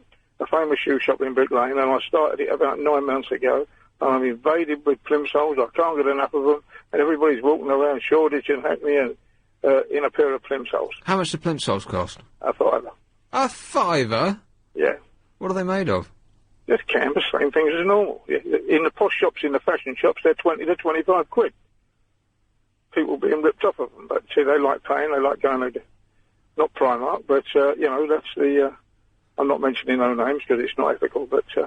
Not mentioning any names, like Primark. Well, no, that Primark are cheap, right? I mean, I'm talking about, they sell their stuff cheap, in all fairness to them. I don't know if they've got any plimsolls, but they probably will have soon, but if you look... Don't buy cheap shoes, don't buy cheap clothes, don't buy cheap anything. Go and see that documentary. Nick, I've got a shop full of shoes, Barkers, Churches, Sanders, and you can't sell them. All people buy is the rubbish. They don't know what a pair of shoes are. We've got a generation that grows up not wearing shoes, they wear foot coverings. Yeah, you're absolutely right about that. I mean, I've got no end of shoes in my cupboard, though, and after wearing trainers for a long time, it's quite difficult to go back to proper shoes, because they hurt. You have to actually make your feet... You have to toughen your feet up. Well, no, you've got to buy a good pair of shoes that fit you in the first place. That's the thing. I mean, I usually buy my shoes at half price, because I wouldn't be able to afford them if they were full price. Well, and then you're stuck with whatever's on the rack. Well, if you're living on the bones of your arse, that's difficult. But, if you buy a decent pair of shoes at the right fit, you'll get 4 or 5 years out of them. I've got shoes 10 or 15 years old. Well, I know they're supposed to last that long, but I have very wide feet, Lee. But you buy wide fit shoes, you buy a G fit or an H fit shoe in the first place, and it'll always be there. Yeah, but G you can get, and G is slightly too slim for me. H are never on sale; they have to be asked for specifically. Yeah, you've got to ask for them. I mean, I have a lot of mate, a lot. I've got feet like flippers. Well, there's nothing wrong with that. What size are you? I'm on a 9H. That's huge. That's good. That's huge. It's wide. You see, what you end up doing is buying a pair of shoes too long to get a bit of width, which is never a good thing. Yeah. Get an H-fit shoe, go to a proper So I'm slipping... they're either pinching me, or I'm slipping around in them like I've got 2 boats on my feet. Well, don't buy shoes unless they fit you. Don't think you're going to walk into them. They don't get any longer. They do get a bit wider. But you stand in the shop and you think, oh, there's 50% off these. They're only, an enormous amount of money. And you squeeze your feet in them and you think, oh, well, it's not that bad. And you walk up and down like 2 paces, the length of the shop, and you think, well, my feet aren't actually bleeding right now. I might be able to get away with it. And, of course, you take them home, and then the moment you scuff them up, you realise that these shoes weren't made for your feet. Or indeed any human feet would fit into these. Yeah, I don't like to sell shoes to anybody who don't fit their feet, because you never see them again. They always blame you for something. If you sell them a G-fit or an H-fit shoe, and it's wide enough, and a little trick for you, if you buy a pair of shoes, get some Vaseline and rub on the inside of the shoe and in your sock for the first few days. That will soften, save you getting in blisters or anything like that. It makes the shoe slip about. It's a good trick. It's a trade trick. We have a big tub of Vaseline, and we've got a big label on it called shoe oil, and people love it. I'll give it a go. Thanks, Lee. But mate. Just have a pair of plimsolls, mate. That's the answer, and you'll be in it. You'll be trendy. I'll be in it. You'll be an indie. You're an indie, right. not an emo, an indie. I absolutely won't do that, but thanks anyway. Okay. Cheers. Thanks a lot, mate. Bye. Plimsolls. When was the last time you wore plimsolls loose? Last time you wore great big baggy shorts to play netball.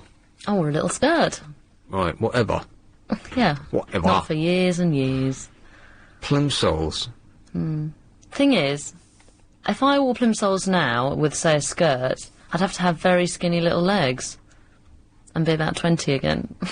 But otherwise, it's not going to happen. I'll just look ridiculous, wouldn't I? No, Luce. Yes. You'd look fantastic. Was that a test? No. This is LBC. My Tourette's make because I'm all out of laughs. So I haven't got through many of these stories yet. I've got partly through that guy. I'm just going to have to leave that story about the hacker. Yeah, because let's leave I the can't hacker. get to the end of that. It's a bit depressing as well. Oh. Isn't it? And you wanted him to go to the gallows. You awful woman. You're taking out your miserable life on other people. It's not his fault. I haven't got a miserable life. Taking it out on your little puppy. Oh, trying to get away from you it was. It was not. It's just too young to understand. It's He's just- still juvenile. It's just too short of leg to actually successfully escape. He's about 3.5 now, in human years. It's among the silliest things I've ever heard. It's not a human, it's a dog. I know, but if you equate it, because a dog year is supposed to be, what, 7 years?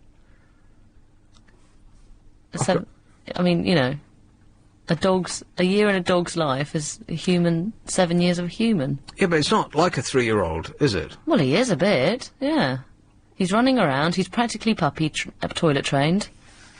He's getting on with other dogs more, he can do a sit. Oh, but will you stop talking about him, you stop talking about him socialising with other dogs. It's a dog. No, but it's very important. I mean, I bet you're one of those Not people who all saw that picture of the, Oh, you're going to talk about the fox, aren't you, and the hound? Did you see that? No, I haven't seen that one. I was going to talk about the Oh. otters holding hands. Have you seen that? Oh, no, I haven't. Oh, it's a little thing on YouTube. It's one of the most successful videos that YouTube has got, YouTube. Is it? And they're lying on their backs in the water, holding hands. Oh, you haven't even seen it and you can't stop No. yourself from saying, oh, I know, can you? I'm almost tempted to It's look at it now. pathetic. Did you see the story, though, of the baby, the cub fox, whose mother had died in some railings, and was How just did it do sitting- that then?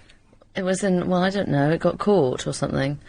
And anyway, the little baby just stayed by the dead mummy, and then a walker came along with her doggy, and... Oh, you're talking like a baby. Mummy, doggy. and then the little baby fox went straight to the dog, and now they're inseparable. And the bitch dog has now become Well, its that's not mummy. very nice. And so now it's got a new home. Oh. Yeah, but It'll it's shortly dead cute. be ripped apart when its little doggy friends come around and see there's a fox there. It'll Oh, rip I it from dunno. limb to limb. I know. Foxes can be quite aggressive towards dogs. I wouldn't let Oscar go out at night time. There was a giant fox the size of a cow in my parents' garden the other day. Size and- of a cow? Yes, and our little cat chased it around the garden. I couldn't believe what I was looking at. Oh my goodness! Wasn't the cat frightened of it? Apparently not. It was running after it, and the fox Oh, was no. running away. That must have been a peculiar sight. It was well bizarre, because the fox was at least twice the size of the Yeah. cat. And they do kill cats, don't they? Oh, not that one. Well, no. Obviously, that cat had a bit of attitude. It did, yeah. Nice. Don't mess with my parents' cat. Yeah. Oh, gosh. Maybe she'd chase Oscar around, too. Is it she or a he? It's a she. Yeah. Right, so we've done that story about that poor bloke who's Okay, going to you spend the want rest to know of his which one to life do. in America. I've got teaching children to walk in school. In school, couples get on better when they spend time apart. Birmingham is doomed. Keith Richards snorts his dad. I do British like that Airways story. versus your luggage. FA versus the BBC. Hackers at the MOD. Nurseries make yobs. Slippery MPs never answer their questions. And the Battle of Primark. Hey, Tallulah. Hello, you. I bet I don't get to any of those stories. What with all this important stuff that we're dealing with. Well, rock and roll.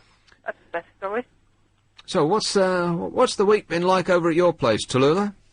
Hot. Hot. How's the mad parrot taking to the heat? He's the coolest guy on planet Earth. Yeah. Yeah. But no, I'm very hot. But I like the word bland. I don't like it, but I do like it in the same time. At the same time. Huh? Because you've been talking about bland, the word bland. Didn't you? Yeah. Yes. You don't like it as a concept, but you like it as a word. I like it as a word because it means bad. No, it doesn't mean bad. It just means inoffensive. Yeah, but bland means bad because it is anything that you want to be surrounded with. You lost me for a moment there. Bland. No, bland means it's like the taste of milk. It's like there's just nothing. Exactly. You want to listen to bland music? You do not. Yeah. Well, no, I don't want to listen to bland music. Exactly. And that's But then I don't want to listen to rock and roll music all day long either. I like, like background music. Okay. A little bit of jazz, chill out music, Okay. I mean, you got to relax sometimes. Can't go crazy all the time. But I've got a funny story oh, I nearly lost my word there. I'm doing a Nick Abbot right now.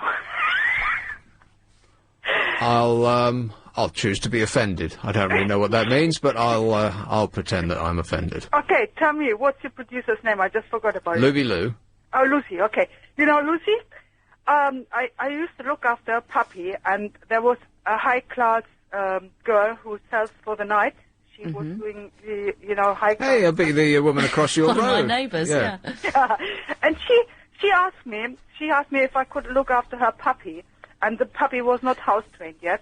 And so we actually trained the puppy to be house-trained, and we always went to the same place to let the puppy go and have his business. And it was about 4 or 5 weeks after starting to do this, and I once went out with a puppy, and before I managed to get the lead onto, the puppy just run away. It's the main road, run away, and I thought, what am I going to tell this high-class... And you know what this dog did? The dog was just so desperate. It just went exactly to the same place, did the business without the lead on the main road, and just came back saying, oh, that was good. Nothing like a happy morning sit-down, even if you are a puppy. You're right. The day hasn't started without one. Oh, stop it. Oh, dear. So I can follow her ideas of what it's like to have a puppy, because it's cool. It is really cool. It seems like a lot of work to me. I mean, if you have a cat, it just takes care of itself. Am I right? Oh, but I don't like cats.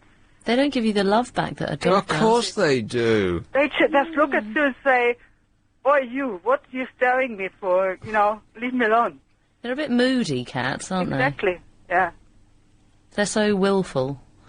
Whereas little doggies sort of want to come and, have a little cuddle all the time. Yes, and there are budgies who come and sit on your shoulder and snuggle under your hair and say, "I love you." Yeah, there's a nice story about and then you spit whiskey at them. Oh. I learned my lesson. Did you see the story about the parrot today? No. That's been guarding the Easter eggs in a bowl. There are sort of 15 little cream eggs in a bowl, and he thinks he's laying them, or sort of guarding them, sort of thing. So he won't let anyone of the family come and have one, even though they're not... No, he doesn't. Yeah. He thinks that they're actual eggs. He thinks they're actual eggs. How do you know? What, the parrot has told you that? Well, it doesn't like... Don't anthropomorphise animals. They're not the humans. owner said he doesn't want anyone in the family to come near. They are humans, Tallulah said. Well, it's got a bowl of chocolate there. Of course it doesn't. No, it's not eating the chocolate. It's not dining out on it, it's guarding them. You daft woman, you surely don't believe that a parrot has convinced itself that a bowl of chocolate eggs is something that it's laid. I do, I like the story. That is one daft bird. It's cuckoo. Don't believe a word of it, eh, Tallulah? Oh, well, I believe everything as long as it sounds good. Right, well, that's an excellent position to hold. I have some swampland in Miami, which would make excellent land for your next house. It's going cheap. Can I interest you in that? Oh, yeah. But I would rather go for the East Coast. Is it East Coast? Yeah. No, West Coast. It can be wherever you like. I'll have the contract drawn up. Well, there we are. I'll drive around immediately after the show's finished. All right. Get your checkbook out. Thanks, Tallulah. Bye-bye. It's LBC. Well, Well, telling me what this is all about?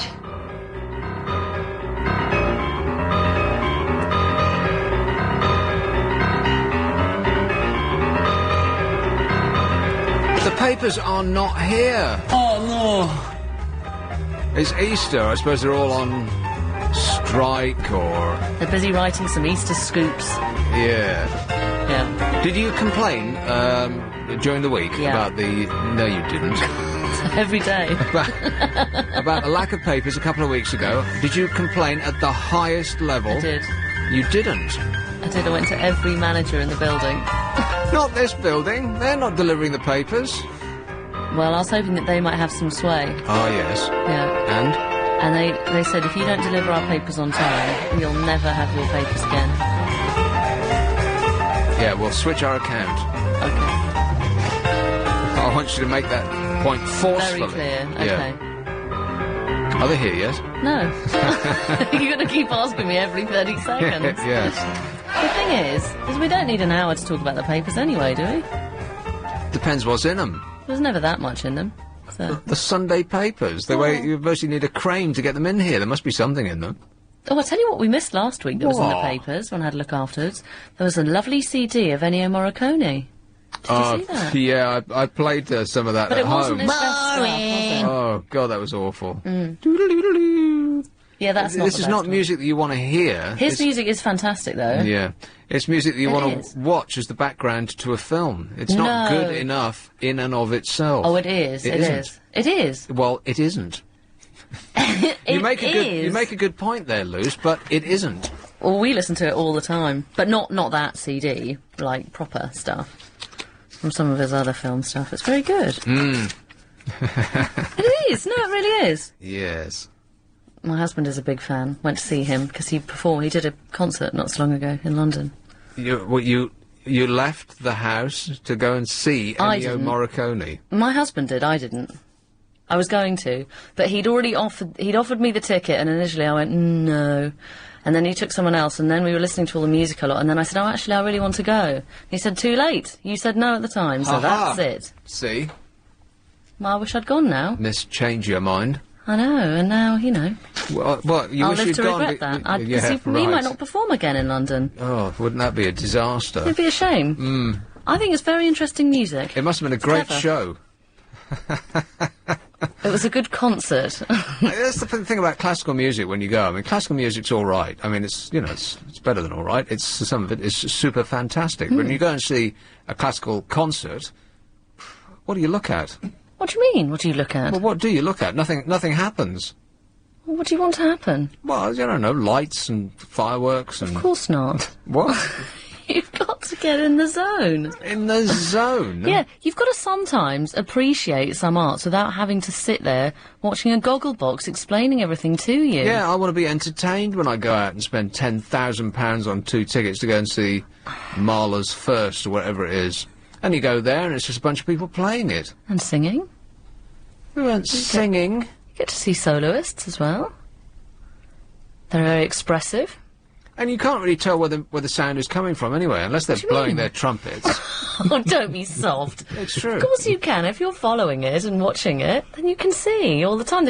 And also, if you watch the conductor, it's very obvious. Well, what is it with conductors? They never seem to conduct in time with the music. They're way off. I don't know how any band can... Because they're counting the bars, aren't they, all the time? They're keeping the time. So, therefore, it won't correlate to watching, say, the bow on a violin going up and down. Won't be the same. Well, I don't understand that. Why? Because it's going over...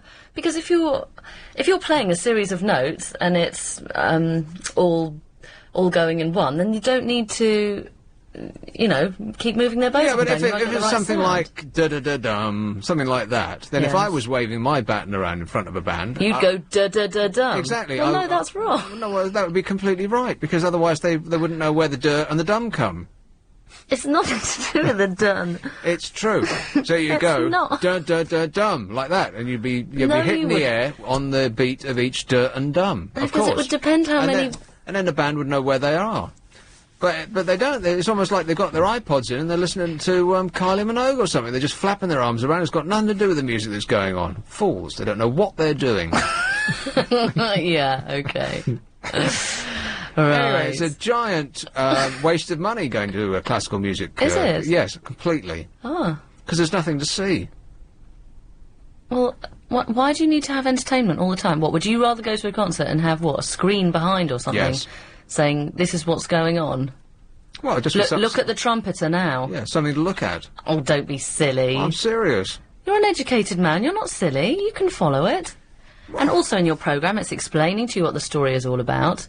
So you can then have an appreciation. Let me stop you right there. I'm just talking about classical music. I'm not talking about opera. No, it doesn't have to be opera. I hate opera. Classical pieces, often there's a story attached to them. Oh, is there? Of course there is. What do you mean, of course there is? Well, of course there is. How can a story be attached to... With many works, there's a story by either the composer or they're following biblical references. Nonsense. Oh, come on. I wish the papers were in now. There you are. Come on, let's talk about... That's your argument out the window. No, it's not. I completely refuted everything you just said. With one word. Nonsense, I said. Yeah, your well, that whole was brilliant, that crumbles to the floor. Oh, yeah. I beat you. Ha! You didn't beat me, at all. Let's talk about Keith Richards snorting his dad up his nose. Are the papers here, yes? No. Benny Hill has been dropped by the BBC. He's too old, they said. Him and Moira Stewart. His saucy slapstick may have lost favour in Britain more than 2 decades ago, but Benny Hill remains that rare thing, a long-running hit in America. And you know what? I think if they showed Benny Hill on one of those satellite channels, it'd be a super soaraway hit. Do you? Yes. How can you not like Benny Hill? Oh, my God, you're screwing your nose up. No, I'm not a big fan. However, no, not for much longer will America be enjoying Benny Hill. If the BBC has its way, the corporation's US commercial arm, which currently airs the show twice a day to millions of Americans, really, has decided to axe the comedy because it no longer reflects Britain. When did Benny Hill ever... well, actually, come to think of it... having like a childish, sniggering, almost retarded attitude to sex. That perfectly reflects Britain. That's us, in a nutshell, isn't it? I see the one with the stupid music. It's not stupid. I think it's stupid. No, it's not. See, that's an instrumental piece that's got a story to it. What's the story? The story is, a stupid mad man running around. Being chased by some naked women. Oh, well, that's a good story, isn't it? Yeah, I'll say. What's wrong with that? Slap him on the head. And they're all doing it in fast motion. Brilliant. It's a brilliant story. Childish man who's kind of looks a bit simple. Yeah. Slaps a short bald man on the head, which is very funny. And then, desperate to get women, he, I don't know, he accidentally sneaks a peek at some woman's bra on a line, and then the woman chases him, which doesn't make any sense, because all he wants in the world is to get a woman, him being portrayed as a middle-aged virgin. And then when a woman actually does chase him, he runs away. I don't find that very funny. Well, it's our lives writ large on the screen. Is it? Yes. Really? Oh dear. Well, it's don't wish for don't. Careful what you wish for. Yes, you might get it. That's right. Yeah, and then you'll have her chasing after you, nagging away in your ear forever and a day. In a snaking line across a field. Well, yes, if you choose to look at it like that, I guess. The programme, first broadcast in 1955, is to be ditched along with other British favourites, The Avengers, Keeping Up Appearances and Are You Being Served, to make way for more contemporary shows. We are now going to focus exclusively on bringing US audiences the very best in contemporary British programming, said the BBC. Guess what they're going to show? That's right. My Family. Hollyoaks. Oh. Hollyoaks. Oh, and Torchwood. I mean, come on. Torchwood is just flat-out rubbish. Have you seen that programme? I've seen snippets. I thought it was quite popular, isn't it? Well, popular is neither here nor there. Well, it's bland, isn't it? Popular. Take that at popular. Torchwood is rubbish. It's badly acted. It looks like they've spent about threepence halfpenny on it. It doesn't make any sense at all. He's forever standing on the roof of a building looking at Cardiff. Why? Why is he doing that? Other than thinking, how the hell am have I signed up for, I must fire my agent. Spending half my life in Cardiff I am. He must be really upset. He's standing on that building aghast that he's actually there. Hotel Babylon. What's that? I don't know. According to this, it's a tacky BBC One hotel drama with someone called Tamsin Outhwaite. And Lead Balloon, unfunny comedy series with Jack D. So that's what reflects Britain now. Comedies that aren't funny, some polysexual space romp, which is just pants. I mean, Doctor Who is all right, but Torchwood that's beyond the pale. That's where I draw the line. Okay. And Hollyoaks. To bring back Are You Being Served? They're going to be very upset in America. They're just going to take a look at that and think, what the hell's this rubbish? So out go Benny Hill, Are You Being Served, The Avengers, The Saint, Keeping Up Appearances. That's Hyacinth Bucket, right? Mm. And As Time Goes By, I don't really know what that is. Oh, it's got Dame Judi Dench in it, and Jeffrey Palmer. Their husband and wife. There's no end of those husband and wives with great actors and actresses who've ended up, who also must be thinking of firing their agents because they've ended up in these dreadfully unfunny British sitcoms, like that other thing with that weird pixie woman. Which one? Zoe Wanamaker? Yeah. Yeah. See, that's a perfect description. My Family. Yes. And that's never been funny, right? That can be amusing. Not once, not ever, never. And she was on the BBC Breakfast News the other day, Zoe Wanamaker, looking really embarrassed that she was there and that people were pointing out that she's actually in this thing. And she said that no one on the programme can believe it's so popular. Well, me either. Bland again. Yeah. It used to, well, actually, I thought the first series was quite funny. Well, by funny, do you mean that you laughed maybe once in half an hour? I laughed a couple of times. A couple of times, right. Mm. I mean, it wasn't like belly laugh, you know. I mean, you could laugh a couple of times Must see that again, in not Macbeth. like that. And I wouldn't call it a comedy. Okay. It's okay. It's okay. I don't think it's brilliant, but I mean, we haven't got that much, you know, to rave about, have we? Isn't that terrible? Yeah, it is. It is a bit terrible, sad, really. yeah. I'm sure that we're surely a more creative lot, aren't we? That we can come up with something a bit... Well, we certainly used to. More exciting. But now... and they aren't even restricting themselves to BBC programmes, because Hollyoaks is on Channel 4. So, in other words, they're taking everything that British television has to offer in order to show America what we're made of, and they've chosen Hollyoaks and Torchwood. I mean, that's embarrassing, isn't it? I would have thought Casualty's more exciting, So isn't it? they're giving us The Sopranos, Larry Sanders, I guess that's a bit old now, but it's still being shown. It's being shown tonight, 1:45 on ITV4, Set Your Sky Plus. Sex and the City. Yeah, all of that stuff. That's popular. Will you stop saying things are popular? Popular is no indication of quality. Is it? In fact, it's usually the reverse is true. Okay. The more popular it is, the worse it is. Well, we're going back to your blandness again. Yeah. Well, that's a statement. That's one statement further, isn't it? That's not bland. It's worse. Like the most popular things are usually the worst of their type. Isn't that true? Oh, we're not down this road again, are we? One example. But I think that's just embarrassing. Is that really the best that British TV has got to offer? Well, we've just got so much reality stuff, haven't we, now? You know, everything's about shows and, you know, turning up for auditions and making a fool of yourself. That's what we like to watch now. I cannot believe that there's more of those now. The Sound of Music Maria thing was bad enough, but now there's at least two of those going on at the same time now. You've got One's Grease just on started. one, and you've got Joseph on the other side. Are they in competition with each other on at the same time? I think so, yeah. Then we should be asking, why is our money being spent on this rubbish? Yeah.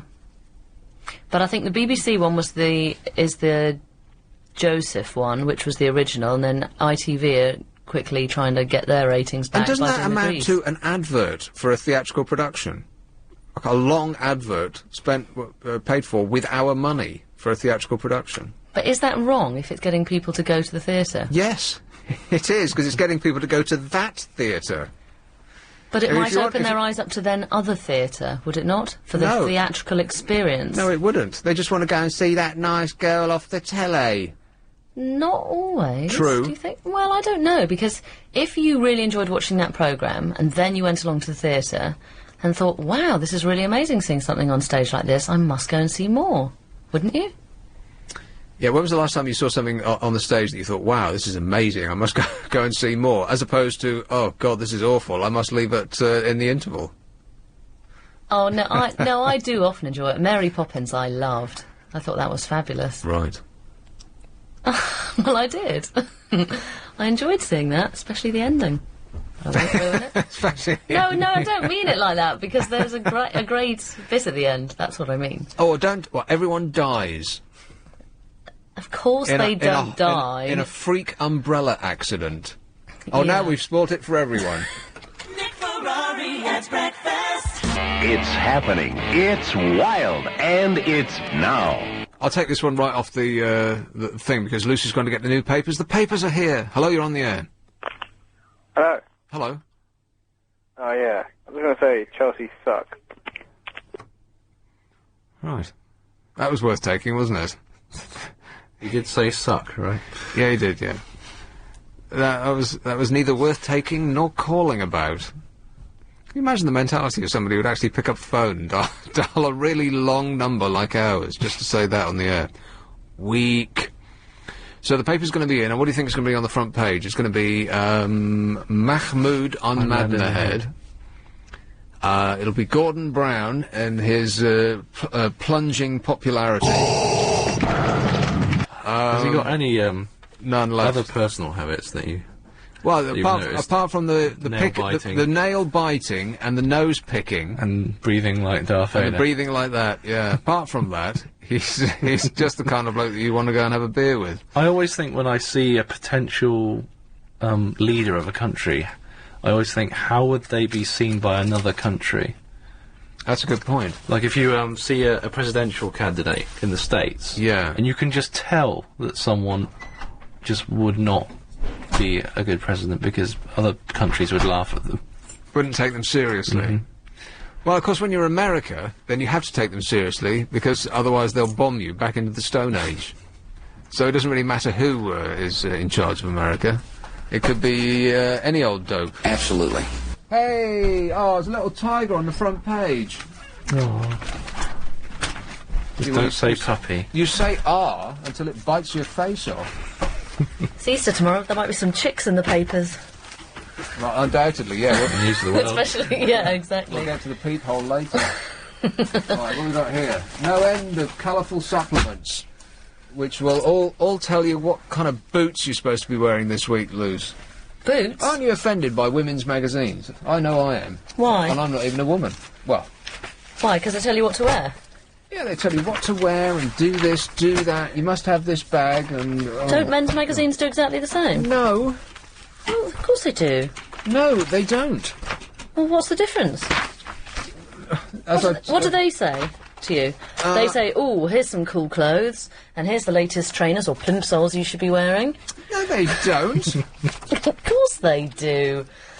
And, who you could meet, and what to do in bed, and, oh, it's all that kind of nonsense, isn't Well, it? yeah, it's the all- latest sporting things, and what's the best sports drink. I can't believe you're standing up for women's magazines. Well, you don't have to buy them if you don't want to, but women quite like them every now and again. I prefer the food magazines myself. 60% off carpets. Front page of the Sunday Express. Very useful. What? See pages 12 and 75. They're spreading it out a bit. Everyone likes a bargain. and every page in between. There's precious little news. Right, the Sunday Express. They're giving away holidays. Secret BBC plot to kill off last original East Ender. Oh, which one is that? Is anyone Dot? still Is it Dot? watching that programme? Or is it Dot? Dot? No, but thanks for playing. They're going to revamp the Café Royal. You have to tell me who the original is. Well, it's the last... do you watch that show? Yes. Well, then you must know. Secret BBC plot, which is not secret anymore.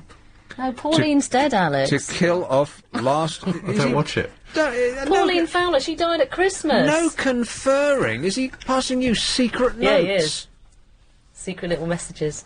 East End legend to be killed off next month in spectacular £1 million showdown with arch enemy.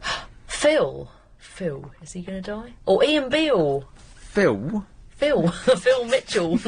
It will be the end of the road for the last member of the cast to have featured in the soap's first episode after 22 years and more than 2,000 appearances in that tripe. Ian, it must be Ian. It is... Well, see, now, people are going to be very upset with this because, well, I guess you won't be able to get to that episode without knowing what's going to happen. So why watch it anyway? I mean, you know what's going to happen. Anything exciting happens, it'll be in the press. You'll have told me now, yeah. I won't have told. I'm just the go-between. But now I want to know. That's the thing. You've teased it now, and I've got to know. Is this the tone of voice that you used to your little puppy? No wonder it was running away from you in the park. Where's my treat? Are there any free eggs in the papers? No, of course there are no free eggs. Where are they going to put a free egg in the paper? Wouldn't that be a good idea? Happy Easter, everybody. Have a free egg. Here's a piece of chocolate stapled to the front cover. Lovely. Silly woman. His exit, which has already been filmed, sees his long-running feud end in a stunning, tragic climax. I'm really mystified as to why people watch these things. I mean, the music itself, that funereal march that starts the programme, I mean, it's just... you want to kill yourself before the programme's even begun. And the moment the music stops, the whining begins, the moaning, and the, oh, you did this to her, and... Stop whining! Oh, God, if they would. Yes, it's legend Ian Beale. He's going to be killed off. Isn't that exciting? No. Not really, no. Well, he's become very irritating in it now. And he just gets on everyone's wick. Right, that's your Sunday Express. Cheap carpets. The Sunday Telegraph. 10 free fuchsias. Fuchsias. Fuchsias? Oh, lovely flowers. Fuchsia. Plus a DVD worth over £24. Oh. Postage required. So it's not free then? Well, it's nearly free. And 20% off Coast. Oh, women's clothes, if it's that one, is it? Coast clothing, lovely. Why your car's sat-nav doesn't like the sun. Oh, I don't bother with sat-nav. Huh? I've got an A to Z. I can't read it very well, of course, because I'm a woman. Yeah, but, you know. A to Zs don't work. No one ever found their way by using a map. I do. I do have to turn the page. As I'm going. Upside down. Don't you find it irritating that anywhere you're going is always in the crease? Yeah. Right on the edge. Yes. Or just on the edge, as it's just finished on the on the book. That's Right. very annoying. So, like I said, no one ever got anywhere by consulting a map. For millions of drivers, satellite navigation makes the road map redundant until it stops working. Now scientists believe that they have discovered why such space-age technology seems to fail for no earthly reason. It's because of the sun. Bursts of radiation caused by solar flares interfere with the signal from satellites orbiting the Earth, causing the receivers in cars to lose track of their position. The sun has got its hat on and it's coming out to play. Boo hiss. So keep your A to Z, because you're going to need it. If I say a few words, thank you. Here's the Observer. Boring! Hot summer on the way, predicts Met. You listening to this? Yeah. Britain is set to enjoy another sizzling summer after new... can you believe the Observer used the word sizzling? Sizzling summer after new evidence from the Met Office suggests above-average temperatures for the season as the country basked in warm spring sunshine over the Easter weekend. The new research suggests that it could be time to say goodbye to defining features of British life like rainy picnics and cloudy sunbathing. This week, the Met Office is expected to reveal that there is a 70% chance summer temperatures will be above the 30-year average. Last summer was the hottest June, July and August on record, and the last average British summer was in the year 2000. So we've got another super soar-away scorcher to come this year. I really hope so. And the Met Office, you know what? They've got no idea. They're just guessing. They don't know. They get it wrong from one day to the next. You look at the 5-day forecast on the BBC, and you actually note down. Well, you don't have to note it down. That would be a nerdy thing to do. You're busy scribbling away. Just to make sure that they're gonna get it wrong. No, if you just make a mental note of what they say it's going to be like, even tomorrow. Nice, lovely. Always tomorrow. wrong. Always completely wrong. Always out. It's like, Bit cloudier on Monday. What's the point? And they pretend that they can tell months in advance what it's going to be like. No, they can't. They can only get a basic idea, I guess, from the wind can't. Yeah, they patterns. can get a basic idea that it'll be chillier in the winter, and at night it'll get dark. That's about it. Here's the Sunday Telegraph. Hopscotched police swoop on children's street game. When Lisa Badland gave her 5-year-old son Ryan some coloured chalks to mark out a hopscotch court outside her home, she expected him to have an afternoon of innocent fun. Little did she imagine that he would end up in trouble with the police. Yet that's what happened when 2 policemen, acting on a tip-off from a neighbour, arrived in a quiet cul-de-sac, lined up Ryan and 5 young friends and told them off for drawing graffiti. Remarkably, when the children's parents emerged from their homes to find out what was going on, the constables instructed them not to let their children play in the street or draw on the road or pavement. One mother said that she was also advised that one child was not dressed warmly enough. They were 6, 8 and 5 years old. Oh dear. Should have known better at that age. Yesterday, the parents accused officers of overreacting and frightening their children. Well, they should have used the tasers. Critics said that the case was an example of police taking on soft targets while failing to tackle serious crimes. Well, they can tick it off as a crime solved, can't they? Or, an incident successfully managed. Oh, isn't that sad? I think that's really sad that children can't just play a bit of hopscotch. I used to put chalk all over the floor. I didn't think of it as graffiti. No, I didn't. That's the Sunday Telegraph. There's not much else in it. It's all doom and death. Nice bit of coast clothing, though. Is that what that is? And 10 free fuchsias. Fuchsias. Fuchsias? Yeah. What's that, then? Flowers.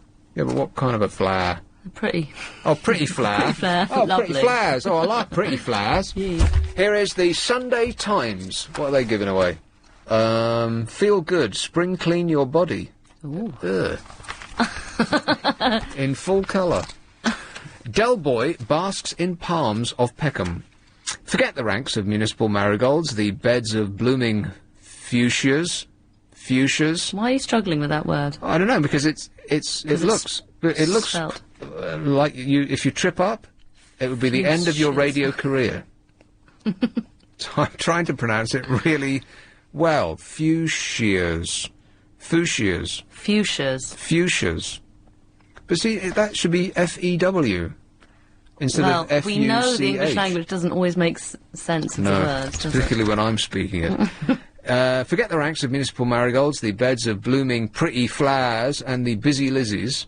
This summer you're more likely to see palm trees in Peckham, mimosas in Marylebone, and cordylines in Coventry, whatever they are.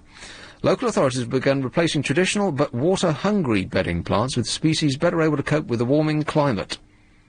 Yeah, I've noticed that our little park has got like little Cactuses. palm. Yeah. Well, they planted a palm tree, which promptly got nicked the very Seriously? next day. Yeah, they did. Yeah. Oh, that's really pathetic. Yes, isn't it is. Oh dear. Well, Looks lovely on my balcony, though. That's all that counts then. You can actually buy that soil. I started to buy it last year that holds the water in more, which keeps your plants alive for longer. What are you laughing at? Oh no! What? Madonna, Guy, and a horrid squabble. Oh, no. Oh, you've got to get the Sunday Times. If it's shrink-wrapped, then you have to just buy it. But if it's not shrink-wrapped, then just take a peek at page 3, because it's, it's a picture of Madonna and her pretend oik husband. It's among the worst things I've ever seen in my life. I mean, it might well be a great work of art, but it doesn't do them any favours. She looks hideous, and he looks... You know, in Great Expectations, when Pip meets the villain in the graveyard at the beginning. Mm-hmm. That's exactly what he's been made to look like in this picture. Do not expect it to grace the walls of Madonna and Guy Ritchie's Wiltshire mansion or their London townhouse. A new painting of the couple depicts the singer, grotesquely muscled, lying naked on a bed as her husband paws her thighs. It is a highly unflattering portrait of the couple, and it marks the second round in an apparent skirmish between Ritchie and Peter Howson, the artist.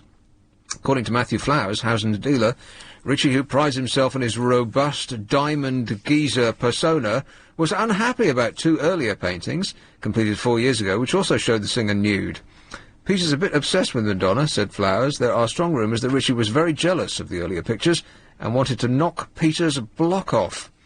He suspected these rumours reached Howson, who has provoked Ritchie further by returning to the subject.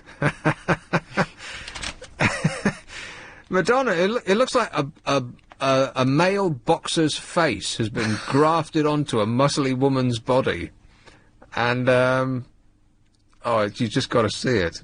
I think it beats Rolf Harris's portrait of the Queen. The Queen with her sausage fingers. Yes. That's worth the £2 fee for buying the Sunday Times. And I tell you what, Jeremy Clarkson better be back off his holidays. That's like 2 weeks he's been away. What, he doesn't have computers where he's gone? I'm sure he'll need to come back, and the money. I think that's outrageous, by the way, that I mean, the only reason I buy that newspaper is for the TV section, but I guess every newspaper's got one of those, A.A. Gill and Jeremy Clarkson, and they're forever going on holiday. How can they be away? Michael Winner is never away. Do you actually read the TV section? Yeah, every day. Do you? Why is that crazy? But have you got sort of a Sky Plus system? Yeah, but that takes forever to go through. You just want to glance through to see what's exciting, see how your evening is going to pan out. I don't think many people read the paper version these days. If you've got it on your TV, there's no need. There is a need, but it takes forever to click through. Plus, you want people to advise you on what you should watch. I mean, there might be, diamond snippets, diamonds in the rough that you would never ordinarily see. Possibly. Yeah, you need guidance. That's what it's for. It's a TV guide. Stupid. Yeah, but often it's just like, this is what's going to happen in EastEnders tonight. Well, yeah, but then don't watch EastEnders. Well, I'll watch it then. Just read what's going to happen, then you need not watch the programme. The Star, free cinema ticket. See, now that's what people want. Free cinema ticket. That's like free money. How many though? They Just continue one to free give away. ticket? They continue to give. It's a 2 for 1. They continue to give away things that people actually want. A little while ago, they were giving away actual money in voucher form.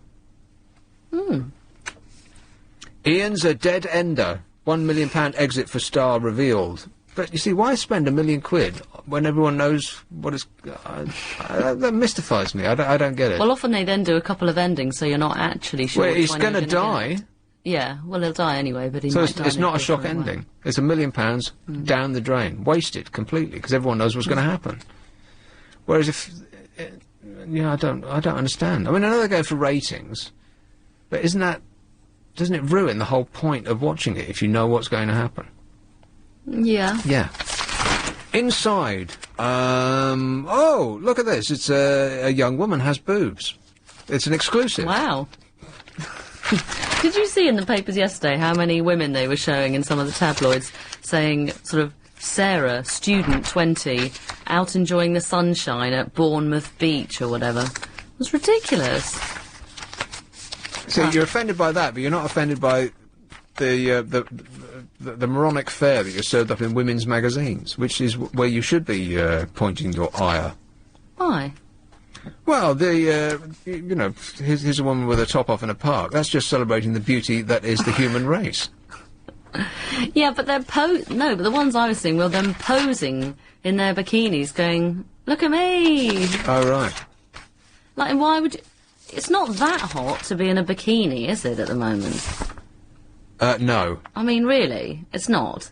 You Mind know, you, and she'd all just come winter- out of the sea with a little... Mind you, all winter you know. long, I can't hardly remember the last girl that I saw who didn't have an explosion of fat bursting out from the bottom of her crop top and her low-rise jeans in the winter. So they got this like 3-inch stretch of themselves, which is usually well insulated, right enough, but it's being exposed to. It wasn't a very cold winter. No, but the muffin top. Yeah. Yeah.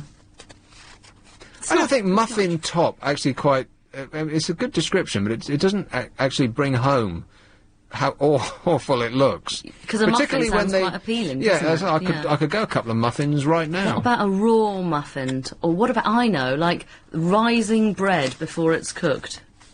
Well, you know when it's just swelling and the yeast's working? What about that, just before it's cooked? That's that kind of pale white flesh. It's a bit of a long description, though. I think muffin top is more succinct. Uncooked bread. There we go. Risen uncooked bread. Yes. I'll keep going. No, you can stop any time you like. And there's not much else in here. Stern's bid to KO. Radio shock jock Howard Stern is leading a campaign to wreck American Idol by getting thousands to vote for the worst contestants. Good for him. Every day he encourages his listeners to help him destroy the show, and he gloated, "We're ruining Idol." It's great, isn't it? Because American Idol is, I think, it's the biggest thing on American television. It's huge. Idol Supremo Simon Cowell and bosses at Fox Television are in uproar over the negative voting, which threatens their show's credibility. I'd read this story a little while ago because there's some curly-haired freak who can sing terribly badly who's getting all the votes, but I had got no idea that Howard Stern was behind it. Oh, right. Because people in this country don't barely know who Howard Stern is, but he's the biggest thing in the history of radio, really. Yeah. He's the biggest radio star of all time. People know him here, don't they? Do they? I suppose he had that film out, his Private Parts biography, and both the book and the film. Very funny. A senior Fox executive moaned, "It started as a prank, but it's escalated way beyond that." A source claimed that Fox is in full panic mode, that 17-year-old Sanjaya Malakar has warbled his way, often off-key and fluffing his lyrics, into the semi-finals. He polled 450,000 phone votes last week, and Cowell is so outraged he's threatening to quit if the hapless teenager wins. We should be doing that here. Yeah. Let's start ruining those shows. Why can't we do it? Well, to be honest, even when they win, you know, they're not winning for long. I know, but... so it doesn't matter, ultimately. Well, it doesn't matter to... yeah, but it's not... Thing is, would you bother to waste your 50p a pound to vote some loser? Yeah, if you felt that you were part of a great wave of the public fighting back, yes, absolutely, yeah. I'd be on speed dial. We need someone like, we need someone, you know, with a big audience. We need our breakfast show presenter to get behind this. We need Chris Moyles. Come on board, Chris. Mm. And then we can ruin these shows. Ha-ha.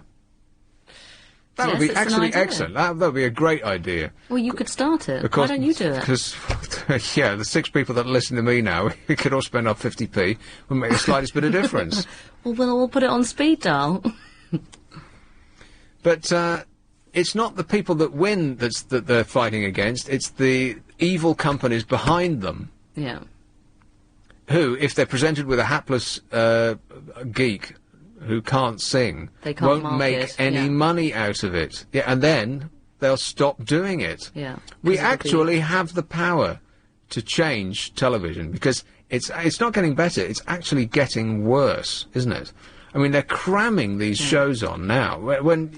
Before they'd come up with this, let's find the Maria for Sound of Music. Before they come up with that, I couldn't think of any other way that they could take it. Because There's nothing other than singing that can really motivate people to get on the phone. I mean... Well, I tell you what works you have very magic well. acts or... The jungle one is good. Dancing or any of that stuff. But if we actually got behind people who would ruin the evil company's chances of making money, then they'd stop doing it. You know, we think, oh, what can we do? We're only lone voices in the wilderness. We can have no, faced with the might of these giant corporations, we can have no effect. But you know what? We can. Yeah. Well, I challenge you, Chris Moyles. Stop on about Chris Moyles. To actually get behind it. Well, you know, Terry Wogan ain't going to do it, and Chris Moyles has got the second biggest audience, right? Well, let's get Nick Ferrari to do it. Well, exactly. Nick Ferrari should be doing it too. I mentioned him. To ruin these shows. I double dare you. I can't do it. Like daring me. I can't do it. You do it. I can't do it. I'm not talking to you. I'm talking to them. So, and we would save British television. Let's start the revolution now. Many people don't realise that BGR Bloomer... Whether you want to... Ant and Wrecked. This is the peephole. Yawn in the USA. Ant and Dec struggled to stay awake as they chased their American dream. And maybe they'd been celebrating landing a staggering £40 million deal with ITV. But the Geordie funny men both looked wrecked and short of sleep after they flew into LA this week. Well, they would, wouldn't they? They've just been on a plane for 12 hours. It's hard to look good when you've just been flying. Even in first. And so on. What kind of a story is that? Two people look tired after flying from London to LA. That's desperate for a bit of coverage, isn't it? That's really weak, yeah. So, just as you thought her career was all over, Jade gets a job. Oh no, what? Her own Fly on the Wall series. Oh, another one? Shamed Jade Goody has been offered a huge deal to star in her own TV reality show. Producers are convinced a fly-on-the-wall documentary on her fiery relationship with toy boy Jack Tweed will be a ratings smash. She's just reported to have fired her agent, and it was reported as she was very upset at having been put into the Big Brother house again. So she went in and fired her agent. That's what the story suggested. Right. Like it was her agent's fault that she came out with all that stuff. Exactly. So if she hadn't been such an idiot when she was on, and she'd suddenly become even bigger as a success, she'd have thanked her agent. Yeah, I'll say. She should be down on her hands and knees thanking her agent. But the thing is, if she's so disliked, why are they still trying to market her? Why don't they just forget it? Nobody cares, do they? Well, TV needs stars. And if Ant and Dec can land 40 million quid for the likeable but bland act that they've got, then there's obviously no stars anymore.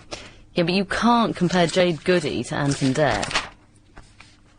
I'm not comparing them. I'm just saying if that's if that's all the best that we can come up with, then we really haven't got much talent in this country, have we? Well, yes. Well, I like Ant and Dec. Well, yeah, I think they're quite talented. I like white sliced bread too, but it's no good for you though. Well, I don't know, a little bit every now and again. What's wrong with that? Have you ever scrunched up a piece of bread? Yeah, I was thinking about that as I said it. Yeah, what is actually going on inside you when you eat it? But then you could say that about any kind of bread. You scrunch up organic wholemeal bread, and it goes to gloopy dough. Yeah, but at least you'll get some nutrients from it. Whereas the white bread, apparently, it's just nothing. But it's so yummy, toasted. With loads of hot butter on it. Right, The Independent win a Sony MP3 video Walkman, 20 to be won. Well, you might as well buy a lottery ticket. How many people read The Independent? And then they got 20 to give away. How about one for every reader? That's hardly a splash on the front page, is it? That's just an oh, by the way, in the back. See, a voucher for a chocolate bar. Everyone would like that, yeah, I wouldn't they? would like that. Yeah. Are you going to bring me in some treats next week? Hey, where's my chocolate egg? Where's mine? I hate chocolate eggs. The Mail, very upset about something, they always are. Free bottle of wine. Oh, well, there you go, you see. Free bottle of wine. Oh, nice. That's nice. If you got the Daily Mail and the Star, you could get a free bottle of wine and a cinema ticket. Yeah, and you could have some new clothes to wear if you bought the Telegraph. That's as well. right. Sit there in your new clothes with your wine. Spilling it all down the front of your nice cheap shirt. Yeah. Home sellers pack chaos. Just 7 weeks to go and 6,500 more energy inspectors are needed. Chaos is a good word. The government's new property sales pack scheme is heading for crisis with potentially momentous consequences for the housing market. From June the 1st, home sellers will be legally obliged to supply buyers with a property information pack to include a newly devised energy performance certificate awarded by a new army of inspectors. The only problem is they haven't got any. Oh, dear. They're doing very well, aren't they? And so well, and they've only had 10 years in which to do it. What a tremendous success. No one will want to sell their house in June. Here's the news of the world. Exclusive by Corrie's Craig Charles. Is anyone interested in Craig Charles? No. Guess how much he spent on crack cocaine? That's right, £250,000. Was this years ago? Presumably. I don't know. Stop questioning me. Oh. Guess how much he spent on telephone sex lines? That's right, £22,000. That's ridiculous. Your judgment has gone when you've just spent £250,000 on crack cocaine. 22 grand on telephone sex lines. He might as well have gone out and paid and got the real thing, mightn't he? For that much money? Well, as Coca-Cola used to say, there's nothing like the real thing. This is LBC. Hello and welcome to Marky Boy in the Kitchen. Michael Barrymore, dumped by lover Sean, and then we got page after page after page of Craig Charles, and none of it's good news. None of it's good news. Why is he in the papers again? Because he's just spilt his guts out to I see all news about of the world. Oh, I see. What, are we about to get some great autobiography? I don't know. Oh. But, you know, if you're out of the papers for a little while, just go to the newspapers and say, and talk quickly about... tell them about your drugs hell. My drugs hell. That's all they want to hear about. My years in rehab. Yeah. That's the reason that I have never got anywhere in life. It's because I know, we must make up some good stories for you. I know, wouldn't that be great? Yeah. If only I had a life to speak of. My hell watching TV all night. Watching BBC Breakfast News.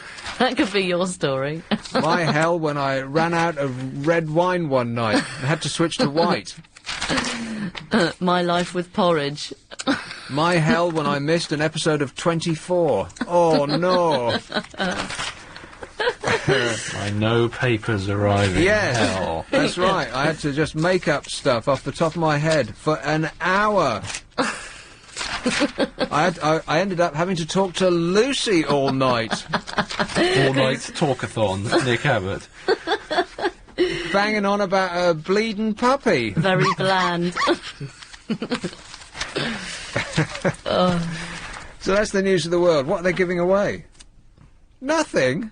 Oh, a happy Easter to all our readers. That's it. And some free boobs to look at. Where? There you go. There are no boobs in... Oh, yeah, there are. There must be.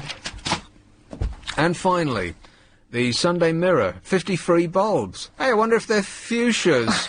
There won't be the electric ones, will What's there? this with all the flowers everyone's giving away all of a sudden? Well, everyone likes a bit of Easter flowers. 50 free bulbs. And Liz's £2 million wedding bust-up. Oh. Liz Hurley. Yeah. What is Liz Hurley... Who is she, by the way? I mean, I know who she is, but why do we know about her? What's she famous for doing? She wore that Don't say an cheeky actress. Versace number when she was on Is that Hugh it? Grant's shoulder, and she's remained famous ever since. Right, okay, and that's it? Model. Just for wearing a dress? Well, it wasn't just her dress, was it? It was a very cheeky dress with But she didn't safety run it up pins. herself, did she? Well, no. She just wore modeled it, yeah. And that's all you had to do. Yeah, but not... How would I look in a dress like that? We could try it out. Couldn't get dress into hell. a dress hell. Yeah, we've got to come up with something loose. She and Aaron, is that her husband? I don't really know. Treated me like a second-class citizen. I disown them both, by her father-in-law. And there's Charlotte Church, looking, well... Pregnant? Well, she's on a beach. You know when crowds gather around something that's on a beach and they keep it wet? While the RSPCA rush to the scene, see if they can't push her back in the sea. That's kind of what it looks like right there. You're very cruel. We should start a society. Save the Charlotte. We must do it.